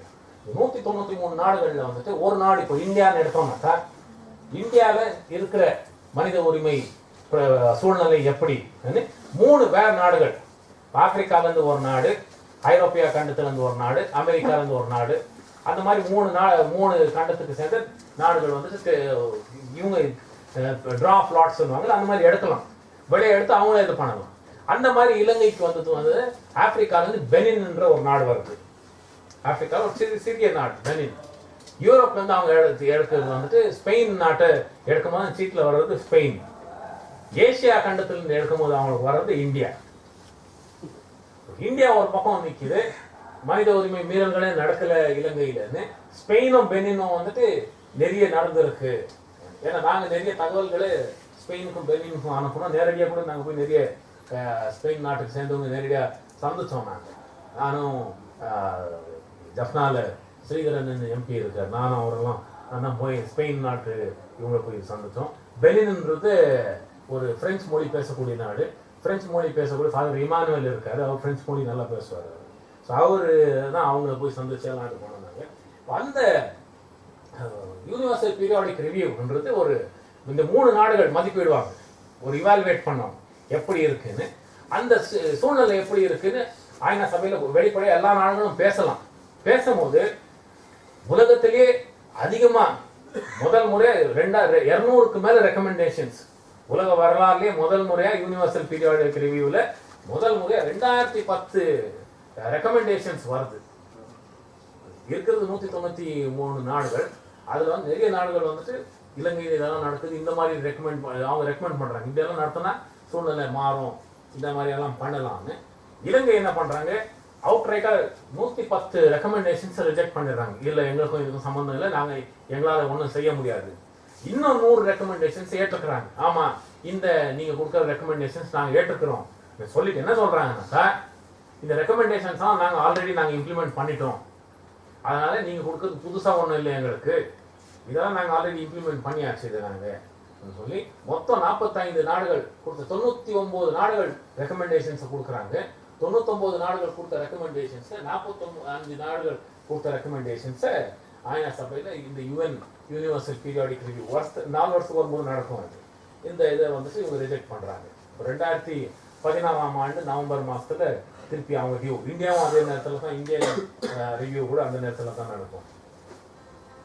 அதுக்கு அடுத்ததான் 2013ஆம் ஆண்டுல வந்துட்டு 2வது முறை இலங்கைக்கு விரோதமா இந்த ஒரு ரெசல்யூஷன் எடுத்துட்டு வராங்க. ரெசல்யூஷன் 22/1. அதே தலைப்புல தான் எடுத்துட்டு வராங்க, ப்ரமோட்டிங் ரிகன்சிலியேஷன் அண்ட் அக்கௌண்டபிலிட்டி இன் ஸ்ரீலங்கா சொல்லி இது பண்ணும்போது திருப்பி என்ன இது பண்றாங்கன்னா, இலங்கை அரசாங்கத்துக்கே வாய்ப்பு கொடுக்குறாங்க. அது என்ன சொன்னாங்க, calls upon the government to conduct அந்த 3வது வரி 4வது வரியில பாத்தீங்கன்னா, calls upon the government to conduct an independent and credible investigation into allegations of violations of international human rights law and international humanitarian law. இலங்கை அரசாங்கமே அவங்களுடைய விசாரணையை நடத்தட்டும். முதல் முறை சொன்னது எல்எல்ஆர்சியை அமல்படுத்துங்கன்றாங்க, பண்ணல அவங்க. அதான் 2வது முறை என்ன சொல்றாங்கன்னாக்கா, நிறைய மீறல்கள், மனித உரிமை மீறல்கள் நடந்திருக்கு, சர்வதேசிய சட்டம் என்ன இருக்கு அதை மீறி இருக்காங்க. அந்த சர்வதேசிய சட்டத்தை எந்த வகையில மீறினாங்களோ அதை வந்துட்டு ஒரு உள்நாட்டு விசாரணையை நீங்க நடத்துங்க என்று சொல்லி அந்த அறிக்கையை எடுத்துட்டு வராங்க 2012 மே மாதத்துல. அதுவே என்ன சொல்றாங்கன்னாக்கா, திருப்பி இன்னொரு முறை சொல்றாங்க, reiterates its call upon the government of Sri Lanka. மறுபடியும் திருப்பி இன்னொரு முறை நாங்க சொல்றோம், இந்த எல்எல்ஆர்சி ரெக்கமெண்டேஷன்ஸை நீங்க அமல்படுத்தணும் சொல்லி சொல்றோம் கேட்கிறாங்க திருப்பி. அப்புறமா இன்னொரு இது என்ன கோரிக்கை என்ன வைக்கிறாங்கன்னாக்கா, request the office of the high commissioner with inputs from relevant special procedure mandate holders as appropriate to present oral update. ஐநா சபையில வந்துட்டு ஓரலா நவநீதம் பிள்ளை அவர்கள் ஒரு இதை அப்டேட்டை வைக்கணும்னு அவங்க சொல்லி மார்ச் 2013ஆம் ஆண்டு அவங்களை கேட்டுக்கிறாங்க. அதுக்கு பிறகு தான் இலங்கை அரசாங்கம் என்ன சொல்றாங்கன்னாக்கா அவங்க ஆக்ரோஷமா சொல்லிடுறாங்க, மனித உரிமை கமிஷனர் அவங்களுக்கு தைரியம் தான் எங்க நாட்டுக்கு வந்து பார்த்துக்கலாம், என்ன இருந்தாலும் வரட்டும் அவங்க அந்த அப்படி சொன்னதும் அந்த அம்மா வந்து நான் இமிடியேட்டா வரேன் சொல்லி ஆகஸ்ட் கடைசியில செப்டம்பர் தொடக்கத்துல போறாங்க. அவங்க ஐநா சபை மனித உரிமை கவுன்சில் வரலாறுலயே 7 நாள் எங்கேயுமே போனது, எந்த கமிஷனரும் ஒரு நாடுக்கு போனது கிடையாது. முதல் முறையா நவநீதம் பிள்ளை என்ன சொல்றாங்கன்னா, நான் ஒரு வாரம் போய் பாக்குறாங்க சொல்லி ஒரு வாரம் இது 25வது கமிஷன் இதுல அமர்வுல வந்துட்டு ரிப்போர்ட் கொடுக்கணும், அவங்க ஃபுல் ரிப்போர்ட் கொடுக்கணும். அதனால 23வது அமர்வுல 22வது அமர்வுல இந்த இது அவங்க ஏற்றுக்கொள்றாங்க, நான் போறேன் இலங்கைக்கு சொல்லி. போறவங்க அடுத்த இதுல பாத்தீங்கன்னா அவங்க நினைச்சு பார்க்கல, அவங்க என்ன நினைச்சாங்க, போய் வெறும் ஃபைல்ஸை பார்ப்பாங்க, ஏன்னா வர மேல் அதிகாரிகள் எல்லாம் வெறும் ஃபைல்ஸை பார்ப்பாங்க, என்ன ப்ரொசீஜர்ஸ் இருக்கு, எப்படி பண்றாங்க, என்ன இது பண்றாங்க, தலைநகரத்துக்கு மட்டும் போயிட்டு அவங்க திரும்பி விடுவாங்க அவங்க. ஆனா இந்த அம்மா என்ன பண்றாங்கன்னா வவுனியா வரைக்கும் போறாங்க, இவங்க மன்னார் போறாங்க, யாழ்ப்பாணத்துக்கு கிளிநொச்சி வரைக்கும் போறாங்க, யாழ்ப்பாணத்துக்கு போக அனுமதி கொடுக்கறது இல்லை. இப்போ இந்த மாதிரி போகும்போது போயிட்டு கடைசியா வரும்போது அவங்க என்ன சொல்றாங்கன்னா, independent international inquiry III independent international inquiry இலங்கையில தேவை, இது ஒரு ரோக ரெஜிம்ன்றாங்க அவங்க. ஒரு இந்த இந்த இதுல வந்து அரசாங்கம் வந்துட்டு நிறைய வன்முறைகளை நடத்திட்டு வராங்க, தொடர்ந்து நடக்குது, அதனால ஒரு முழு விசாரணை தேவை சொல்லிட்டு 7 நாட்கள் பிறகு வெளியே வந்த பிறகு அவங்க 2014ஆம் ஆண்டு நடந்த 25ஆம் அமர்வுல முழு ரிப்போர்ட்டை வெளியில வைக்கிறாங்க. இந்த முழு ரிப்போர்ட்ல வெளியில வைக்கும் போதுதான் அவங்க நிறைய குற்றச்சாட்டுகள் வெளியில வைக்கிறாங்க. அதுல இருந்தாலும் நான் எடுத்த படங்கள் இலங்கையில என்ன எழுதி இருக்குனாக்கா, இந்த குற்றச்சாட்டுகள் எல்லாம் அவங்க ரிப்போர்ட்ல இருக்கு. என்ன எழுதி இருக்குனாக்கா, இலங்கை ஒரு பௌத்த நாடு, வெறும் பௌத்தர்களுக்கு மட்டும்தான் இந்த லாரியில எழுதியிருக்கு. இது போல நீங்க நிறைய வண்டிகளை பார்க்கலாம், இலங்கை ஒரு பௌத்த நாடு, பௌத்தர்களுக்கு மட்டும்தான் அந்த வார்த்தைகளை நீங்க பார்க்கலாம். அப்புறமா தமிழ் மக்கள் வாழக்கூடிய பிரதேசம் இது வந்துட்டு புதுக்குடியிருப்புன்னு ஒரு இடம் இருக்கு. அந்த புதுக்குடியிருப்பு போறதுக்கு முன்னாடி இருக்கிற இடம் நீங்க பாத்தீங்கன்னா அந்த அங்க வந்துட்டு இலங்கை ராணுவ அதிகாரிகளை தவிர வேற யாருமே சிங்களர்கள் கிடையாது, எல்லாம் வாழ்றவங்க தான் தமிழ் மக்கள் தான். ஆனா சைன் போர்ட்ல இருக்கிறது எல்லாமே சிங்களத்துல மட்டும்தான் இருக்கு. அந்த மாதிரியான ஒரு சூழ்நிலை கிளிநொச்சியில் இருக்கிற ஒரு சைன் போர்டு இது. அங்க இருக்கிற புது ரோடுகள் பாதைகள் பேர் எல்லாமே சிங்களத்துல தான் இருக்கும். இது வந்து இந்த புதுக்குடியிருப்புல இருக்கிற ஒரு இன்ஃபர்மேஷன் சென்டர். இன்ஃபர்மேஷன் சென்டர்ல பாத்தீங்கன்னா ஆங்கிலத்துல இருக்கு, சிங்களத்துல இருக்கு, தமிழ்ல கிடையாது. ஆனா அங்க வாழக்கூடிய மக்கள், பொதுமக்கள் எல்லாமே தமிழ் மக்கள் தான். 2500 இந்து கோயில்கள், 400 கிறிஸ்தவ ஆலயங்களை இது பண்ணியிருக்காங்க, ஓடிச்சிருக்காங்க. புதுசா 2500 பௌத்த மதத்துக்கு சேர்ந்த ஸ்தூபாக்கள், இந்த சிலைகளை எடுத்துட்டு வந்திருக்காங்க. அவங்க புதுசா ஏதாவது ஒரு பௌத்த மதத்துக்கு சேர்ந்த ஒரு கட்டடத்தை கட்டணும்னாக்கா 5 ஏக்கர் நிலத்தை அரசாங்கம் சார்பா ஃப்ரீயா கொடுக்குறாங்க. அது மட்டும் இல்லாத இப்போ பாத்தீங்கன்னா நீங்க இலங்கை ராணுவத்துக்கு சேர்ந்தவர்கள் யாராவது இருந்தா, ராணுவ அதிகாரிகள் 3வது குழந்தை பெற்றுக்கொள்ளணும்னாக்கா அவங்களுக்கு வந்து 1 லட்சம் ரூபாய் பணம் கொடுக்குறாங்க. கொடுத்துட்டு 5 ஏக்கர் நிலம் வீடு கட்டி ஃப்ரீயா கொடுக்குறாங்க. இந்த மாதிரியான எக்ஸ்ட்ரா வசதிகள் கொடுக்குறாங்க இலங்கை சேர்ந்த சிங்கள மக்கள் குடியேற்ற திட்டத்துல. அதுலயும் இந்த ராணுவ அதிகாரிகளுக்கு. ஆமா, இது வந்துட்டு கிளிநொச்சி வந்துட்டு எல்டிடி இருக்கும்போது விடுதலை புலிகளோட தலைநகரம். அந்த தலைநகரத்தில் இப்ப பாத்தீங்கன்னா இது ஒரு பெரிய சிலை இருக்கு, பௌத்த சிலை இருக்கு. இது சிங்கள குடியேற்ற திட்டத்துக்கு சிங்கள மக்களுக்கு இந்த மாதிரியான வீடுகளை கட்டி கொடுக்குறாங்க, பக்கா வீடு. ஆனா தமிழ் மக்கள் அங்க போய் குடியேறணும்னாக்கா கட்டா வீடுன்னு தான் சொல்லுவாங்க. செமி பர்மனெண்ட் இல்லை டெம்பரரி ஸ்ட்ரக்சர் இருந்தாங்க. அந்த செமி பர்மனெண்ட் ஸ்ட்ரக்சரை தான் கட்டணும் அவங்க இது பண்ணோம். அதுலயும் அவங்க 3.5 லட்சம் இலங்கை ரூபாய், 3 லட்சம் இலங்கை ரூபாய்னாக்கா நம்ம பணத்துக்கு 1.5 லட்சம் ரூபாய் வரும். அந்த 1.5 லட்சம் ரூபாயில நம்ம எந்த ஒரு தொண்டு நிர்வாகம் கட்டி கொடுத்தாலும் அவங்க வந்துட்டு 1.5 லட்சம் நம்ம இந்திய பணத்துல கட்டி கொடுக்கணும். அங்க வந்துட்டு இலங்கையில வந்துட்டு எல்லாமே அதிகமா தான், விலைவாசியெல்லாம் பயங்கர அதிகமா தான் இருக்கும், இந்தியா போல கிடையாது, விலைவாசி பயங்கர கூட அங்க. அந்த மாதிரி இதுல வந்து இதெல்லாம் அரசாங்கம் ஃப்ரீயா இலங்கை சிங்கள மக்களுக்கு கட்டி கொடுக்குற வீடுகள். அதே போல நிறைய சிங்கள மகா வித்தியாலயங்கள், இந்த தமிழ் மக்கள் வாழக்கூடிய இடத்துல வந்து சிங்கள மகா வித்தியாலயம் இருக்கும். அப்புறம் பொதுமக்கள் வாழக்கூடிய இடத்துலலாம் ஆர்மி வெல்ஃபேர் ஷாப்னு ஓப்பன் பண்ணியிருப்பாங்க. தமிழ் மக்கள் வந்து அங்கே கடைகளை ஓப்பன் பண்ணுற மாதிரி இது கிடையாது, வாய்ப்பு கிடையாது. பொது சின்ன சின்ன கடைகளை கூட தமிழ் மக்கள் அங்கே திறக்கக்கூடாது. ஆனால் எல்லா இடத்துலையும் வந்துட்டு இது ஜனா ஸ்டோர்ஸ்ன்றாங்க. ஜனா ஸ்டோர்னா ஆர்மி வெல்ஃபேர் ஷாப். ஜனங்களுக்கு ஜனானா பொதுமக்களின் கடைன்னு நடத்துறது யாருனாக்கா ராணுவம். விவசாயம் செய்யறது யாருனாக்கா பொதுமக்கள் நிலத்துல வந்து விவசாயம் செய்யறது யாருன்னா ராணுவம். பொதுமக்கள் கடல்ல வந்துட்டு மீன் பிடிக்கிறது யாருனாக்கா நேவி, கப்பல் படையினர். இப்போ இந்த மாதிரி தான் சூழ்நிலை கம்ப்ளீட்டா அங்கே மாறி இருக்கு. அதே போல நீங்க பாத்தீங்கன்னா இலங்கையினுடைய மொத்த நிலப்பரப்பு வந்துட்டு 65,619 சதுர கிலோமீட்டர். அதுல தமிழ் மக்கள் வாழக்கூடியது வந்துட்டு 18,880 சதுர கிலோமீட்டர். அதுல 2009க்கு பிறகு நீங்க பாத்தீங்கன்னாக்கா 7,000 சதுர கிலோமீட்டர் வந்துட்டு இன்னைக்கு இலங்கை ராணுவ கையில இருக்கு. அது ஏறக்குறைய 40 விழுக்காடு தமிழ் மக்களுக்கு சேர்ந்த பூமியில 40 விழுக்காடு பூமி வந்துட்டு இலங்கை ராணுவ அதிகாரிகள் கையில இருக்கு. இந்த இதுல தான் என்ன பண்ணாங்கன்னாக்கா 2014ஆம் ஆண்டு நவநீதம் பிள்ளை நடுவில் இருக்காங்க. இந்த ஒரு அமர்வுல தான் நவநீதம் பிள்ளை என்ன சொல்றாங்கன்னா, நான் போய் பார்த்துட்டு வந்தேன், என்னையே இந்த மாதிரி பயம் காட்டி அனுப்புனாங்க அந்த நாட்டுலனாக்கா தமிழ் மக்கள் எப்படி வாழ முடியும், பொதுமக்கள் வாழவே முடியாத ஒரு சூழ்நிலை இருக்கு. அதனால ஒரு இண்டிபெண்டன்ட் என்கொயரின்றது அந்த நாட்டில் மிக அவசியம் என்று சொல்லி அந்த அமர்வுல தான் போன வருஷம் மார்ச்ல நடந்த அமர்வுல தான் 2014ஆம் அமர்வுல அவங்க இந்த OISL office of the high commissioner for investigations in Sri Lanka என்ற ஒரு புது ஆஃபீஸை அவங்க உருவாக்குறாங்க. இந்த 25/1 என்ற ரெசல்யூஷனை எடுத்துட்டு வராங்க. இந்த ரெசல்யூஷன்ல தான் கிளீனா என்ன சொல்றாங்கன்னாக்கா, இந்த ஹை கமிஷனர் அவங்க ஆத்தரைஸ் பண்றாங்க. இந்த இன்வெஸ்டிகேஷன் நடக்கும்போது இன்வெஸ்டிகேஷனோட முடியக்கூடாது, என்கொயரியோட முடியக்கூடாது. என்கொயரி முடிஞ்ச பின்னட்டும் monitor the human rights situation and continue to assess the progress on relevant national process. இவங்க சொல்லுவாங்க நேஷனல் ப்ராசஸ்னா உள்நாட்டு விசாரணையை நாங்கள் நடத்திட்டு போகிறோம், உள்நாட்டு விசாரணையில் என்ன நடக்குது இது பார்ப்போம் நாங்கள். அந்த உள்நாட்டு விசாரணையில் கூட எப்படி நடத்துகிறாங்க, அவங்க என்னென்ன மாதிரியான டூல்ஸ் யூஸ் பண்ணுறாங்க, என்ன மாதிரியான எக்ஸ்பர்ட்ஸ் அவங்க உபயோகிக்க போகிறாங்க, எல்லாத்தையுமே மானிட்டர் பண்ணணும் இந்த மனித உரிமை கமிஷனர் சொல்லி இந்த ரெசல்யூஷன்ல எடுத்துட்டு வராங்க. அது மட்டும் இல்லாமல் இந்த ஐநா சபை நடத்தக்கூடிய இந்த இன்வெஸ்டிகேஷனும் சேம் LLRC பீரியட் வந்துட்டு 2002லேருந்து 2011 வரைக்கும் நடத்துகிறாங்க.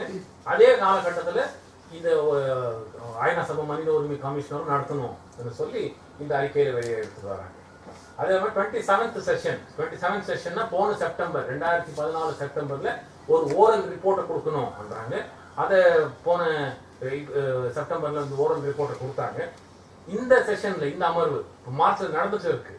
மார்ச் 25ஆம் தேதி தான் இந்த முழு காம்ப்ரஹென்சிவ் ரிப்போர்ட் வெளியே வரணுமா இருந்தது. ஆனால் அந்த ரிப்போர்ட்டை வந்துட்டு வெளியே வராம செப்டம்பர்ல இப்போ நடக்கிறது வந்துட்டு 28ஆம் அமர்வு 28ஆம் அமர்வுல இருந்து 30ஆம் அமர்வுக்கு அதை மாற்றி போட்டிருக்காங்க. 30ஆம் அமர்வுல தான் செப்டம்பர் 2015ல் இந்த முழு அறிக்கையை வெளியே வரணும் சொல்லி இப்போ ஒன் டைம் ரெஃபரல் சொல்லி ஒன் டைம் இது மட்டும் டெஃபர்மெண்ட் சொல்லி இது பண்ணியிருக்காங்க. ஆனால் இவங்களுக்கு போன இதுல கால அவகாசம் கொடுத்தது வந்துட்டு 28ஆம் அமர்வு. இந்த இப்போ செப்டம்பர் நடந்துட்டு இருக்கு. இந்த செப்டம்பர் 28 வரையும் நடக்கும் இந்த செஷன். இந்த நடக்கக்கூடிய செஷன்ல பிரசன்ட் பண்ணணுமா இருந்தது, ஆனால் பண்ணலை. இந்த இது என்ன எப்போது பண்ணாங்கன்னா, இந்த ரெசல்யூஷன் பாஸ் ஆனது வந்துட்டு 27 மார்ச் 2014ஆம் தேதி 2014ஆம் ஆண்டு இந்த ரெசல்யூஷன் பாஸ் ஆகுது. அந்த காலத்தில் நீங்க பார்த்தீங்கன்னாக்கா 2014ல் ஓப்பன் டிஸ்கஷன் வரும்போது இந்தியாவுடைய ஸ்டாண்ட் என்னவா இருந்ததுன்னா, முதல் இந்தியா 2012ல் இந்தியா வாக்களிக்கிறாங்க, இந்த ரெசல்யூஷன் சப்போர்ட் பண்ணி இலங்கைக்கு விரோதமா வாக்களிக்கிறாங்க. 2013லையும் இலங்கைக்கு விரோதமா வாக்களிக்கிறாங்க. 2014ஆம் ஆண்டு இந்தியா வந்துட்டு இந்த ஸ்டேட்மெண்ட்டை வாசிக்கிறாங்க. என்ன வாசிக்கிறாங்கனாக்கா, அவன் இந்தியானுடைய அம்பாசிடர் அவன் என்ன வாசிக்கிறான்னாக்கா, my delegation is of the view that it is desirable for every country to have means of addressing human rights violations through robust national mechanism national mechanism உள்நாட்டிலேயே அவங்க வந்துட்டு அவங்க உள்நாட்டு சட்டங்களை படி அவங்க என்ன ஒரு மனித உரிமைகள் மீறல்கள் இருக்கோ அது உள்நாட்டு சட்டம் படியே தீர்க்கணும். அதுலதான் எங்க நாடு நம்புது. எங்க நாடுனா இந்தியா நம்புது. இந்தியாவுக்கு அந்த நம்பிக்கை இருக்கு. ரெண்டாவது வந்துட்டு the council's effort should be to provide technical assistance to them to develop necessary institutions for this purpose. ஐநா சபை நேரடியாக தலையிடக்கூடாது. போய் ஐநா சபை வந்துட்டு அந்த நாட்டுக்கு உதவி செய்யணும், விசாரணை செய்யறதுக்கு அந்த நாடு செய்யட்டும். அவங்க என்ன கேட்கறாங்களோ நீங்க அதை மட்டும் கொடுங்க. அதாவது இந்தியா பேசுறோம். மூணாவது என்ன சொல்றாங்கன்னா, we believe that engaging the country concerned in a collaborative and constructive dialogue and partnership is more pragmatic and productive way forward. கன்ஃபரன்டேஷனலிஸ்ட்னா நீங்க வந்துட்டு இலங்கை நீங்க வராதீங்கன்றாங்க, நாங்க போவோம்னு ஐநா சபை சொல்லுது. அவங்க உள்ள வர விடல, நீங்க வெளியே விசாரணை நடத்துறீங்க, அது தப்பு. அது வந்துட்டு ஒரு நல்ல ஒரு அப்ரோச் கிடையாது. கன்ஸ்ட்ரக்டிவா அவங்க என்கேஜ் பண்ணி அவங்க அனுமதி வாங்கி நீங்க எல்லாமே பண்ணணும். இது தவறான ஒரு ஐநா சபை ஒரு தவறான ஒரு முடிவு எடுத்திருக்கு இந்தியா பேசுறாங்க. அதே போல என்ன இது பண்றாங்கன்னாக்கா, in this period Sri Lanka should be given all necessary assistance in a cooperative and collaborative manner. இலங்கைக்கு எல்லா உதவிகளும் ஐநா சபையில இருந்து கொடுக்கணும் சொல்லி கடைசி என்ன சொல்றாங்கன்னா, we take positive note of Sri Lanka's engagement with UN human rights mechanism despite its non-recognition of recent resolution adopted by the Council on Sri Lanka. Sri Lanka வந்துட்டு இந்த 2 ரெசல்யூஷன் எடுத்துட்டு வந்திருக்கீங்க 2012 13. அது அவங்க ஏற்றுக்கல. ஏற்றுக்க விட்டாலும் அவங்க வந்துட்டு மனித உரிமை கவுன்சிலரை வந்துட்டு கமிஷனரை அவங்க நாட்டுக்குள்ள விட்டுருக்காங்க. மனித உரிமை கவுன்சில்ல வந்துட்டு அவங்க ஒத்துழைச்சிருக்காங்க மனித உரிமை கவுன்சில் கூட என்று சொல்லி இந்தியா பேசுறாங்க. இந்த மாதிரி பேசும்போது என்ன பண்ணுதுன்னா, இந்தியா, பாகிஸ்தான், சீனா இவங்கெல்லாம் ஒரு பக்கம் இலங்கைக்கு ஆதரவா பேசுறாங்க. பேசிட்டு இது பண்ணும்போது பாகிஸ்தான் என்ன பண்றாங்கன்னா, 2 முறை ஓட்டிங் எடுத்துட்டு வராங்க. மெயின் ஓட்டிங் நடக்கிறதுக்கு முன்னாடியே முதல் முறை ஓட்டிங் என்ன எடுத்துட்டு வராங்கன்னா, இதை வந்துட்டு தள்ளி வைக்கும். இந்த ரெசல்யூஷன் 2014ஆம் ஆண்டு வந்துச்சு, தள்ளி வைக்கும். இப்போதுக்கு இது தேவையில்லை. அமெரிக்கா கேட்கறாங்க, ஏன் தேவையில்லைன்றீங்க. பாகிஸ்தான் என்ன சொல்லுதுன்னா, இப்போ விசாரணைன்னு வந்தா விசாரணைக்கு எக்கச்சக்கமா பணம் தேவைப்படும். ஐநா சபையில அந்த பணத்தை வந்துட்டு எங்கிருந்து எடுத்துட்டு வர போறீங்க. விசாரணை தேவைன்னு எந்த நாடுகள் கேட்குதோ அந்த நாடுகள் தான் இந்த பணத்தை கொடுப்பாங்க. ஸோ அந்த விசாரணை வந்துட்டு அந்த நாடுகளுக்கு சார்பாக தான் போகும். அமெரிக்கா பணம் கொடுக்கும், யுஎஸ்ஏ யூகே பணம் கொடுக்கும், ஜெர்மனி பணம் கொடுப்பாங்க. ஏன்னா அவங்கெல்லாம் விசாரணை தேவைன்னு வாக்களிக்கிறவங்க, பணத்தையும் அவங்க தான் கொடுப்பாங்க. அதனால அவங்க சார்பாக தான் விசாரணை போகும். அதனால இதை எடுத்துட்டு வரக்கூடாது. ஆனால் மற்ற நாடுகள் எல்லாம் சொல்றது என்னன்னா, யுஎஸ்ஏ யூகே போல யார் வாக்களித்தாங்க இந்த ரெசல்யூஷன், அவங்க என்ன சொல்றாங்கன்னா, இந்த விசாரணை நாங்க நடத்துறது ஐநா சபை. ஐநா சபை கூட யாரை வச்சு நடத்துறாங்க, எக்ஸ்பர்ட்ஸை வச்சு தான் நடத்துறாங்க. யாரும் இந்த நாட்டுல இருந்து தான் வந்து இதை பண்ணணும், அந்த நாட்டுல இருந்து தான் வந்து பண்ணணும்னு கிடையாது. அவங்க இண்டிபெண்டன்ட் எக்ஸ்பர்ட்ஸ் தான் இது விசாரணை நடத்துறது. அதனால பணத்தை எடுத்துட்டு வர்றது நீங்க கவலைப்பட வேணாம், பாகிஸ்தான் கவலைப்பட வேணாம், இந்தியா கவலைப்பட வேணாம். பணம் எப்படி எடுத்துட்டு வரணும் ஐநா சபைக்கு தெரியும். ஏன்னா ஐநா சபை தான் சொல்லுது நாங்க விசாரணை நடத்துறோம், அதுக்கு பத்தி நீங்க கவலைப்படாதீங்க. இந்தியா அதுக்கு முன்னாடி என்ன அனௌன்ஸ் பண்ணிட்டாங்கன்னா, நாங்க நியூட்ரலா இருக்கோம், நாங்க எந்த இதா சார்பாகவும் வாக்களிக்க மாட்டோம். பாகிஸ்தான் என்ன சொல்றான், இல்ல விசாரணை தேவை கிடையாது, பணம் இல்லை ஐநா சபையில, அதனால வாக்களிங்க, ஓட்டிங் வைங்க. ஓட்டிங் வைக்கும் போது இந்தியா வந்துட்டு பாகிஸ்தான் சப்போர்ட்டா ஓட் பண்றாங்க. அப்போ அதெல்லாம் முடிஞ்ச பின்னாடி தான் நாங்க போய் கேட்டா வந்துட்டு இட்ஸ் நேஷனல் பாலிசின்றான் அந்த அம்பாசிடர். அவனை கேட்ட கடைசியில் அவன் போய் இது பண்ணும்போது அவன் சொல்றான், why are you trying to kill me boss, all my instructions come from Delhi, I can't do anything. அதெல்லாம் லைவா எனக்கு வந்து நாங்கள் டெல்லியில தான் அங்கே வரும்போது நான் என்ன பண்ண முடியும், அவங்க என்னத்தை அவங்க பட்டன் நமக்கு சொல்றாங்க அதை தான் நான் அழுத்த முடியும். ஏன் மனசாட்சிப்படி நாங்கள் போய் இது பண்ண முடியுமா, முடியாது. ஏன்னா அவன் நிஜ இதை ஒத்துக்கிறான். அவன் அந்த மாதிரி ஃபர்ஸ்ட் அனௌன்ஸ் பண்ணிட்டாங்க, இந்தியா would be நியூட்ரலா இருக்கிறோம்னு சொல்லிட்டு. ஆனா பாகிஸ்தான் சார்பா முதல் முறை ஓட்டிங் நடக்கும்போது 2014 பாகிஸ்தான் சார்பா வாக்களிக்கிறாங்க. அதுக்கு அடுத்து பாகிஸ்தான் அந்த ரெசல்யூஷன் இதாகிடுது. என்ன ஆயிடுதுன்னா, பாகிஸ்தான் சப்போர்ட் கிடைக்கிறது வெறும் 15 நாடுகள் மட்டும்தான். ஆமா ஐநா சபையில பணம் இல்லை, தள்ளி போடுங்க, அடுத்த வருஷத்துக்கு பார்த்துக்குவோம் 15 நாடுகள் சொல்லுது. 23 நாடுகள் என்ன சொல்லிடுறாங்கன்னா, இல்ல விசாரணை நடத்தணும், பணம் எடுத்துட்டு வர்றது அவங்க எப்படியாவது அவங்க எடுத்துட்டு வந்து அவங்க நடத்தட்டும் பண்றேன். அடுத்து என்ன சொல்றாங்கன்னாக்கா, பாகிஸ்தான் வந்துட்டு அதுல இந்த ரெசல்யூஷன்ல .10 .10 தான் இண்டிபெண்டன்ட் இன்வெஸ்டிகேஷன்ஸ் பண்றது. இண்டிபெண்டன்ட் இன்டர்நேஷனல் இன்வெஸ்டிகேஷன் தேவையில்லை. அப்பவும் இந்தியா சொல்றது இல்ல, ஒரு அது உள்நாட்டு பிரச்சனை. உள்நாட்டு பிரச்சனை நீங்க ஏன் தடை அவங்க அதுவும் போர் வந்துட்டு முடிஞ்சது 2009ஆம் ஆண்டு. இப்போ 2014, 5 ஆண்டுகளுக்கு பிறகு நீங்க ஏன் அதை திருப்பி நோன்றீங்கன்னு இந்தியா பேசும்போது சொல்றாங்க. பாகிஸ்தான் சொல்றாங்க இல்ல, இந்த மாதிரி சிலோன்ல வந்துட்டு நீங்க இந்த மாதிரி விசாரணை நடத்தினா நாளைக்கு ஒவ்வொரு நாட்டிலும் போய் நடத்தணும்னு கேட்பீங்க, அது அனுமதிக்க முடியாது. இந்த மாதிரி ஐநா சபைக்கு இந்த மாதிரி ஒரு இன்க்ளூசிவ் அப்ரோச் தேவை கிடையாது சொல்லும் போது திருப்பி வாக்களிக்கலாம். 2வது முறை வாக்கு நடக்குது. வாக்கு நடக்கும் போது இவங்க இந்தியா என்ன பண்ணிருக்கணும், நியூட்ரலா இருக்க இவங்க ஆல்ரெடி அனௌன்ஸ் பண்ணிட்டாங்க. we are abstaining அப்ஸ்டெயின் பண்றோம்னு சொல்லிட்டு 2வது முறையும் பாகிஸ்தான் எடுத்துட்டு வந்த ரெசல்யூஷனை திருப்பி ஓட் பண்றாங்க. இந்தியா பாகிஸ்தான் சப்போர்ட் பண்ணி ஓட் பண்றாங்க. ஆனாலும் அந்த 2வது ரெசல்யூஷனும் இமிடியேட்டா யுஎஸ்ஏ எடுத்து வந்த ரெசல்யூஷன் தேவை, இண்டிபெண்டன்ட் இன்வெஸ்டிகேஷன் இலங்கையில தேவைன்னு திருப்பி 24 நாடுகள் வாக்களிக்கிறாங்க. வாக்களிச்சு இவங்க வேற 13 நாடுகள்னால தோத்துறாங்க. 3வது முறை தான் ரியல் ரெசல்யூஷனே வருது. இதெல்லாம் நடக்குது ஒரு 1/2 மணி நேரத்துக்குள்ள நடக்குது ஐநா சபைக்குள்ள. 3வது ரெசல்யூஷன் வரும்போது தான் இந்த ரெசல்யூஷனே தேவையா இல்லையா போது அந்த 3வது வரும்போது தான் இந்தியா அப்ஸ்டெயின் பண்றாங்க. முதல் 2 வந்துட்டு இந்தியா சப்போர்ட் பண்ணி தான், இலங்கைக்கு சப்போர்ட் பண்ணி தான் வாக்களிக்கிறாங்க. 3வது வந்து ரெசல்யூஷன்ல மட்டும்தான் இந்த முழு ரெசல்யூஷனை பாஸ் பண்ணணும் சொல்லி வரும்போது இந்தியா அப்ஸ்டெயின் பண்றாங்க. அதுக்கு பிறகுதான் இந்த இன்வெஸ்டிகேஷன்ஸ் தொடங்குது. இன்வெஸ்டிகேஷன் தொடங்கும் போது கூட மஹிந்த ராஜபக்ச அரசாங்கமும் சரி, இப்போ இருக்கிற அரசாங்கமும் சரி, இந்த இன்வெஸ்டிகேட்டர்ஸ் யார் இருக்காங்களோ அவங்கள உள்ள விடுறது. 10 பேர் இருக்காங்க இன்வெஸ்டிகேட்டர்ஸ், பிளஸ் 3 பேர் அட்வைசர்ஸ் இருக்காங்க. இந்த 3 பேர் அட்வைசர்ஸும் சரி, இந்த 10 பேர் இன்வெஸ்டிகேட்டர்ஸையும் யாருமே உள்ள விடுறது இல்லை. அதில் தமிழ்நாட்டுக்கும் வந்திருந்தாங்க இன்வெஸ்டிகேஷன். அவங்க தமிழ்நாட்டுக்கு வரும்போது கூட அவங்க டூரிஸ்டாக தான் வந்தாங்க இங்கே விசாரணை செய்ய. ஏன்னா இந்திய அரசாங்கமும் அவங்களுக்கு அனுமதி கொடுக்கல. அச்சதின் வந்துட்ட பிறகும் அது விசாரணைக்கு அச்சதின் வரல. ஏன்னா இது மோடி அரசாங்கம் வந்த பின்னிட்டு தான் இவங்க வந்தாங்க இங்கே விசாரணை செய்ய. முகாம்குள்ளே போக கூட அவங்களுக்கு அனுமதி இல்லை. ஏன்னா நாட்டுக்குள்ளே வர்றதுக்கே அனுமதி இல்லை, முகாம்குள்ளே போக அனுமதி எப்படி கிடைக்கும்? ஆனால் அவங்க விசாரணையை முடிச்சுட்டு தான் போனாங்க. விசாரணைலாம் முடிச்சுட்டு போன பிறகு இந்த மார்ச் 25ஆம் தேதி இந்த ரிப்போர்ட்டை வந்துட்டு முழு காம்ப்ரஹென்சிவ் ரிப்போர்ட் வெளிவரணுமா இருக்குது. ஆனால் இப்போ வந்துருக்கிற சிறிசேனா அரசாங்கம் முதல் இந்தியாவுக்கு தான் சிறிசேனா அரசாங்கம் வந்த பிறகு மங்கள சமர வீரா முதல் பயணம் வந்துட்டு இந்தியாவுக்கு தான். இந்தியாவுக்கு மோடி ஆசீர்வாதத்தோட, சுஷ்மா ஸ்வராஜ் ஆசீர்வாதத்தோட நேராக யுஎஸ்ஏக்கு போனார்.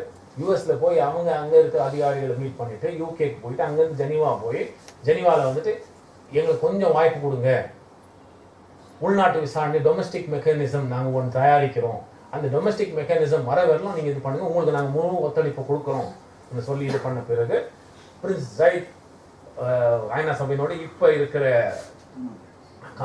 கமிஷனர் அவர் வந்துட்டு ஐநா சபையில் பர்மிஷன் கேட்குறாரு. எனக்கு வந்துட்டு இன்னொரு 6 மாதம் தள்ளி போடுவோம், செப்டம்பர் 2015ஆம் ஆண்டு முழு ரிப்போர்ட்டை நாங்கள் எடுத்துட்டு வருவோம்ட்டு. அவர் என்ன சொன்னாருன்னா, taking all this into account, I have therefore decided on balance to request more time to allow for a stronger and more comprehensive report. அவர் என்ன பண்றாருன்னா, எங்களுக்கு இந்த வாய்ப்பு கிடைச்சிருக்கு, இந்த அரசாங்கம் முழு ஒத்துழைப்பு கொடுக்குறேன்னு சொல்லியிருக்காங்க, அதனால எங்களுக்கு இன்னும் கொஞ்சம் கால அவகாசம் கிடைச்சிருக்கு, அந்த கால அவகாசத்தை வந்துட்டு இன்னும் அந்த ரிப்போர்ட் இன்னும் பலப்படுத்தலாம், இன்னும் காம்ப்ரஹென்சிவா பண்ணுவோம் சொல்லி அவரு நம்பிக்கை கொடுத்திருக்காரு. அது மட்டும் இல்லாம அவர் என்ன சொல்லியிருக்காருன்னா, I am acutely aware that many victims of human rights violations in Sri Lanka, including those who have bravely come forward, அதான் மனித உரிமை மீறல்களை அனுபவித்தவர்கள் எல்லாருமே, அது மட்டும் இல்லாத யார் யார் வாக்குமூலம் கொடுத்துருக்காங்களோ அவங்களுக்கு என்ன மாதிரி நோய் உண்டாகுது மனசுல எனக்கு தெரியும், ஆனா அவங்கள நாங்கள் விட மாட்டோம், அவ்வளோ ஈஸியாக இது பண்ண மாட்டோம், நாங்கள் வந்துட்டு இந்த விசாரணையை வந்துட்டு செப்டம்பர்ல கண்டிப்பாக எடுத்துட்டு வருவோம் சொல்லி இது பண்ணி அதுலயும் சொல்றாரு, I fully understand those fears and deep anxieties given the history of failed or obstructed domestic human rights inquiries in Sri Lanka. இது முக்கியமானது. ஏன்னா அவரும் சொல்றாரு, இலங்கை வரலாறுலயே எந்த ஒரு விசாரணையும் முழுமையா அவங்க நடத்துனது கிடையாது இலங்கை வரலாறுல. அதுல அங்க இருக்கிற மக்களுக்கு தெரியும், தமிழ் மக்களுக்கு தெரியும், எந்த ஒரு விசாரணையும் இலங்கை அரசாங்கம் நல்லா நடத்த மாட்டாங்கன்னு. நம்பிக்கை அந்த மக்களுக்கு நம்பிக்கை இல்லை. அந்த மனசுல வச்சுட்டு தான் நான் என்ன சொல்றேன்னாக்கா செப்டம்பர் மாதத்துல ஒரு முழுமையான ஒரு ரிப்போர்ட் அறிக்கையை நாங்க எடுத்துட்டு வரோம் என்றதை அவர் மக்களுக்கு அவர் சொல்லியிருக்காரு. There should be no misunderstanding. The High Commissioner continued. I give my personal, absolute and unshakable commitment that the report will be published by September. செப்டம்பர்ல வந்துட்டு என்னுடைய நான் பர்சனல் நம்பிக்கை நான் சொல்றேன் செப்டம்பர்ல ஒரு முழு அறிக்கை வெளியே வரும். And like my predecessors, I believe that one of the most important duties of High Commissioner for Human Rights is to act as a strong voice on behalf of the victims. பாதிக்கப்பட்ட மக்களின் சார்பாக அவங்களுக்கு குரல் கொடுப்பது தான் என்னுடைய வேலை. என்னுடைய முன்னோர்கள் கூட அந்த வேலையை செஞ்சாங்க, நானும் அதே வேலையை தான் செய்ய போறேன். செப்டம்பர் மாதத்துல நிச்சயமா ஒரு நல்ல ஒரு காம்ப்ரிஹென்சிவ் ரிப்போர்ட்டை நாங்க எடுத்துட்டு வரோம் என்ன சொல்றாங்க. இந்த இதுக்கு வந்துட்டு இந்த 3 பேர் அட்வைசர்ஸ் இருக்காங்க சிலோன் இந்த பேனலுக்கு. இந்த 3 பேர் அட்வைசர்ஸ்ல வந்துட்டு மாட்ரி ஹத்திசாரி என்றவர் பின்லாந்து நாட்டினுடைய முன்னாள் அதிபர், நோபல் பரிசு பெற்றவர் அவர். சில்வியா கார்ட்ரைட்ன்றவங்க ஒரு ஜட்ஜ் நியூசிலாந்துல, அவங்களும் ஒரு இது. இந்த அடுத்து வந்துட்டு ஆஸ்மா ஜஹாங்கீர். ஆஸ்மா ஜஹாங்கீர் இந்தியாவில் இருக்கிற நிறைய ஹியூமன் ரைட்ஸ் இவங்களுக்கெல்லாம் தெரியும். ஏன்னா அவங்களும் சுப்ரீம் கோர்ட் பார் அசோசியேஷனுடைய பிரசிடென்ட் இருந்தாங்க பாகிஸ்தானில். இதுக்கும் பாகிஸ்தான் ஹியூமன் ரைட்ஸ் கமிஷனுடைய பிரசிடென்ட்டாக இருந்தாங்க ஆஸ்மா ஜஹாங்கீர். இவங்க 3 பேர் கூட அவர் சொன்னது கரெக்ட் தான், இன்னும் கொஞ்சம் வாய்ப்பு கொடுத்து பார்ப்போம். ஏன்னா புது அரசாங்கம் வந்திருக்கு, அவங்க ஏதாவது ஐநா சபைக்கு உள்ளே போக வாய்ப்பு கொடுப்பாங்களான்னு, இல்லை விசாரணை இன்னும் கொஞ்சம் டீப்பாக நடத்தலான்னு ஏதாவது வாய்ப்பு இருக்காது பார்ப்போம்னு அவங்க சொல்லியிருக்காங்க. ஸோ அந்த இதில் தான் என்னன்னாக்கா இப்போ இந்த கௌதமாலால ஒரு டிக்டேட்டர் ஒருத்தர் இருந்தார், இவர் தான். இவர் நடத்தின ஒரு இனப்படுகொலை பார்த்தீங்கன்னாக்கா இதே மாதிரியான ஒரு சூழ்நிலையில் தான் இலங்கையில் எப்படி இருந்தது அந்த மாதிரியான ஒரு சூழ்நிலை தான். ஆனால் ஐநா சபை என்ன சொல்லுது, ஒரு டொமெஸ்டிக் மெக்கானிசம்னு வந்தா இந்த மாதிரியான ஒரு மெக்கானிசம் வரணும். ஏன்னா இவர் நடத்தின வன்முறைகளுக்கு இன்னைக்கு வந்துட்டு இவர் 80 வருஷம் ஜெயில் தண்டனையை கொடுத்துருக்காங்க அவருக்கு. அதை வந்து ஐநா சபை தான் அசஸ் பண்றாங்க, அவங்க அசஸ் பண்ணி ஃபுல்லா எல்லாம் லீகல் அட்வைஸ் எல்லாம் கொடுத்து இது பண்றாங்க. அந்த மாதிரி ஒரு சூழ்நிலை உருவாகும்ன்றது தான் ஐநா சபையினுடைய நம்பிக்கை. அந்த மாதிரி அந்த ஒரு நிலைமையில தான் இன்னைக்கு நிற்கிறது. செப்டம்பர் மாதம்னா முழு வாழ்க்கை வெளியில வரும் என்ற ஒரு நம்பிக்கையோட நாங்கெல்லாம் இருக்கோம். கொஸ்டின் இப்படியா இல்லை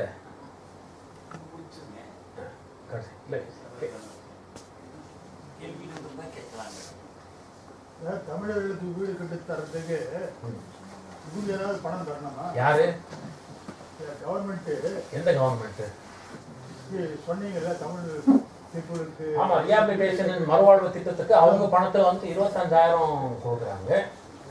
இலங்கை பணம் 25,000, நம்ம பணத்துக்கு 10,000 ரூபாய். 10,000 ரூபாய் 6 டின் ஷீட் கொடுக்குறாங்க, அப்புறமா 6 பம்பு போல் கொடுக்குறாங்க. போய் வீடு கட்டிக்கங்க, மறுவாழ்வு திட்டம் நடந்துடுச்சு.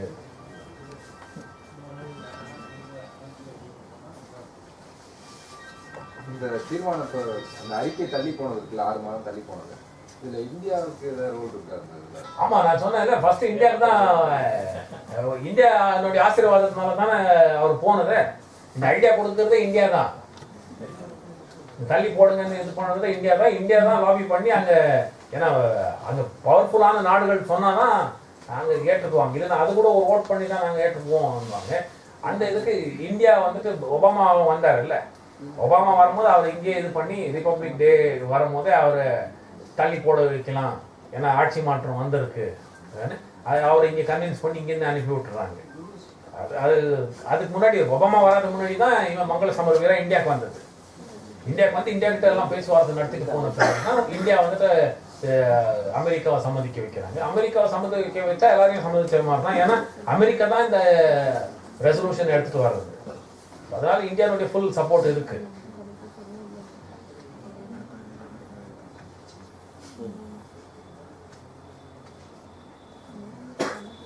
வேற ஏதாவது கேள்விகள் இருந்தால் பிறகு கேட்கலாம், அடுத்து பேசுறவங்க எடுத்தோம். நன்றி.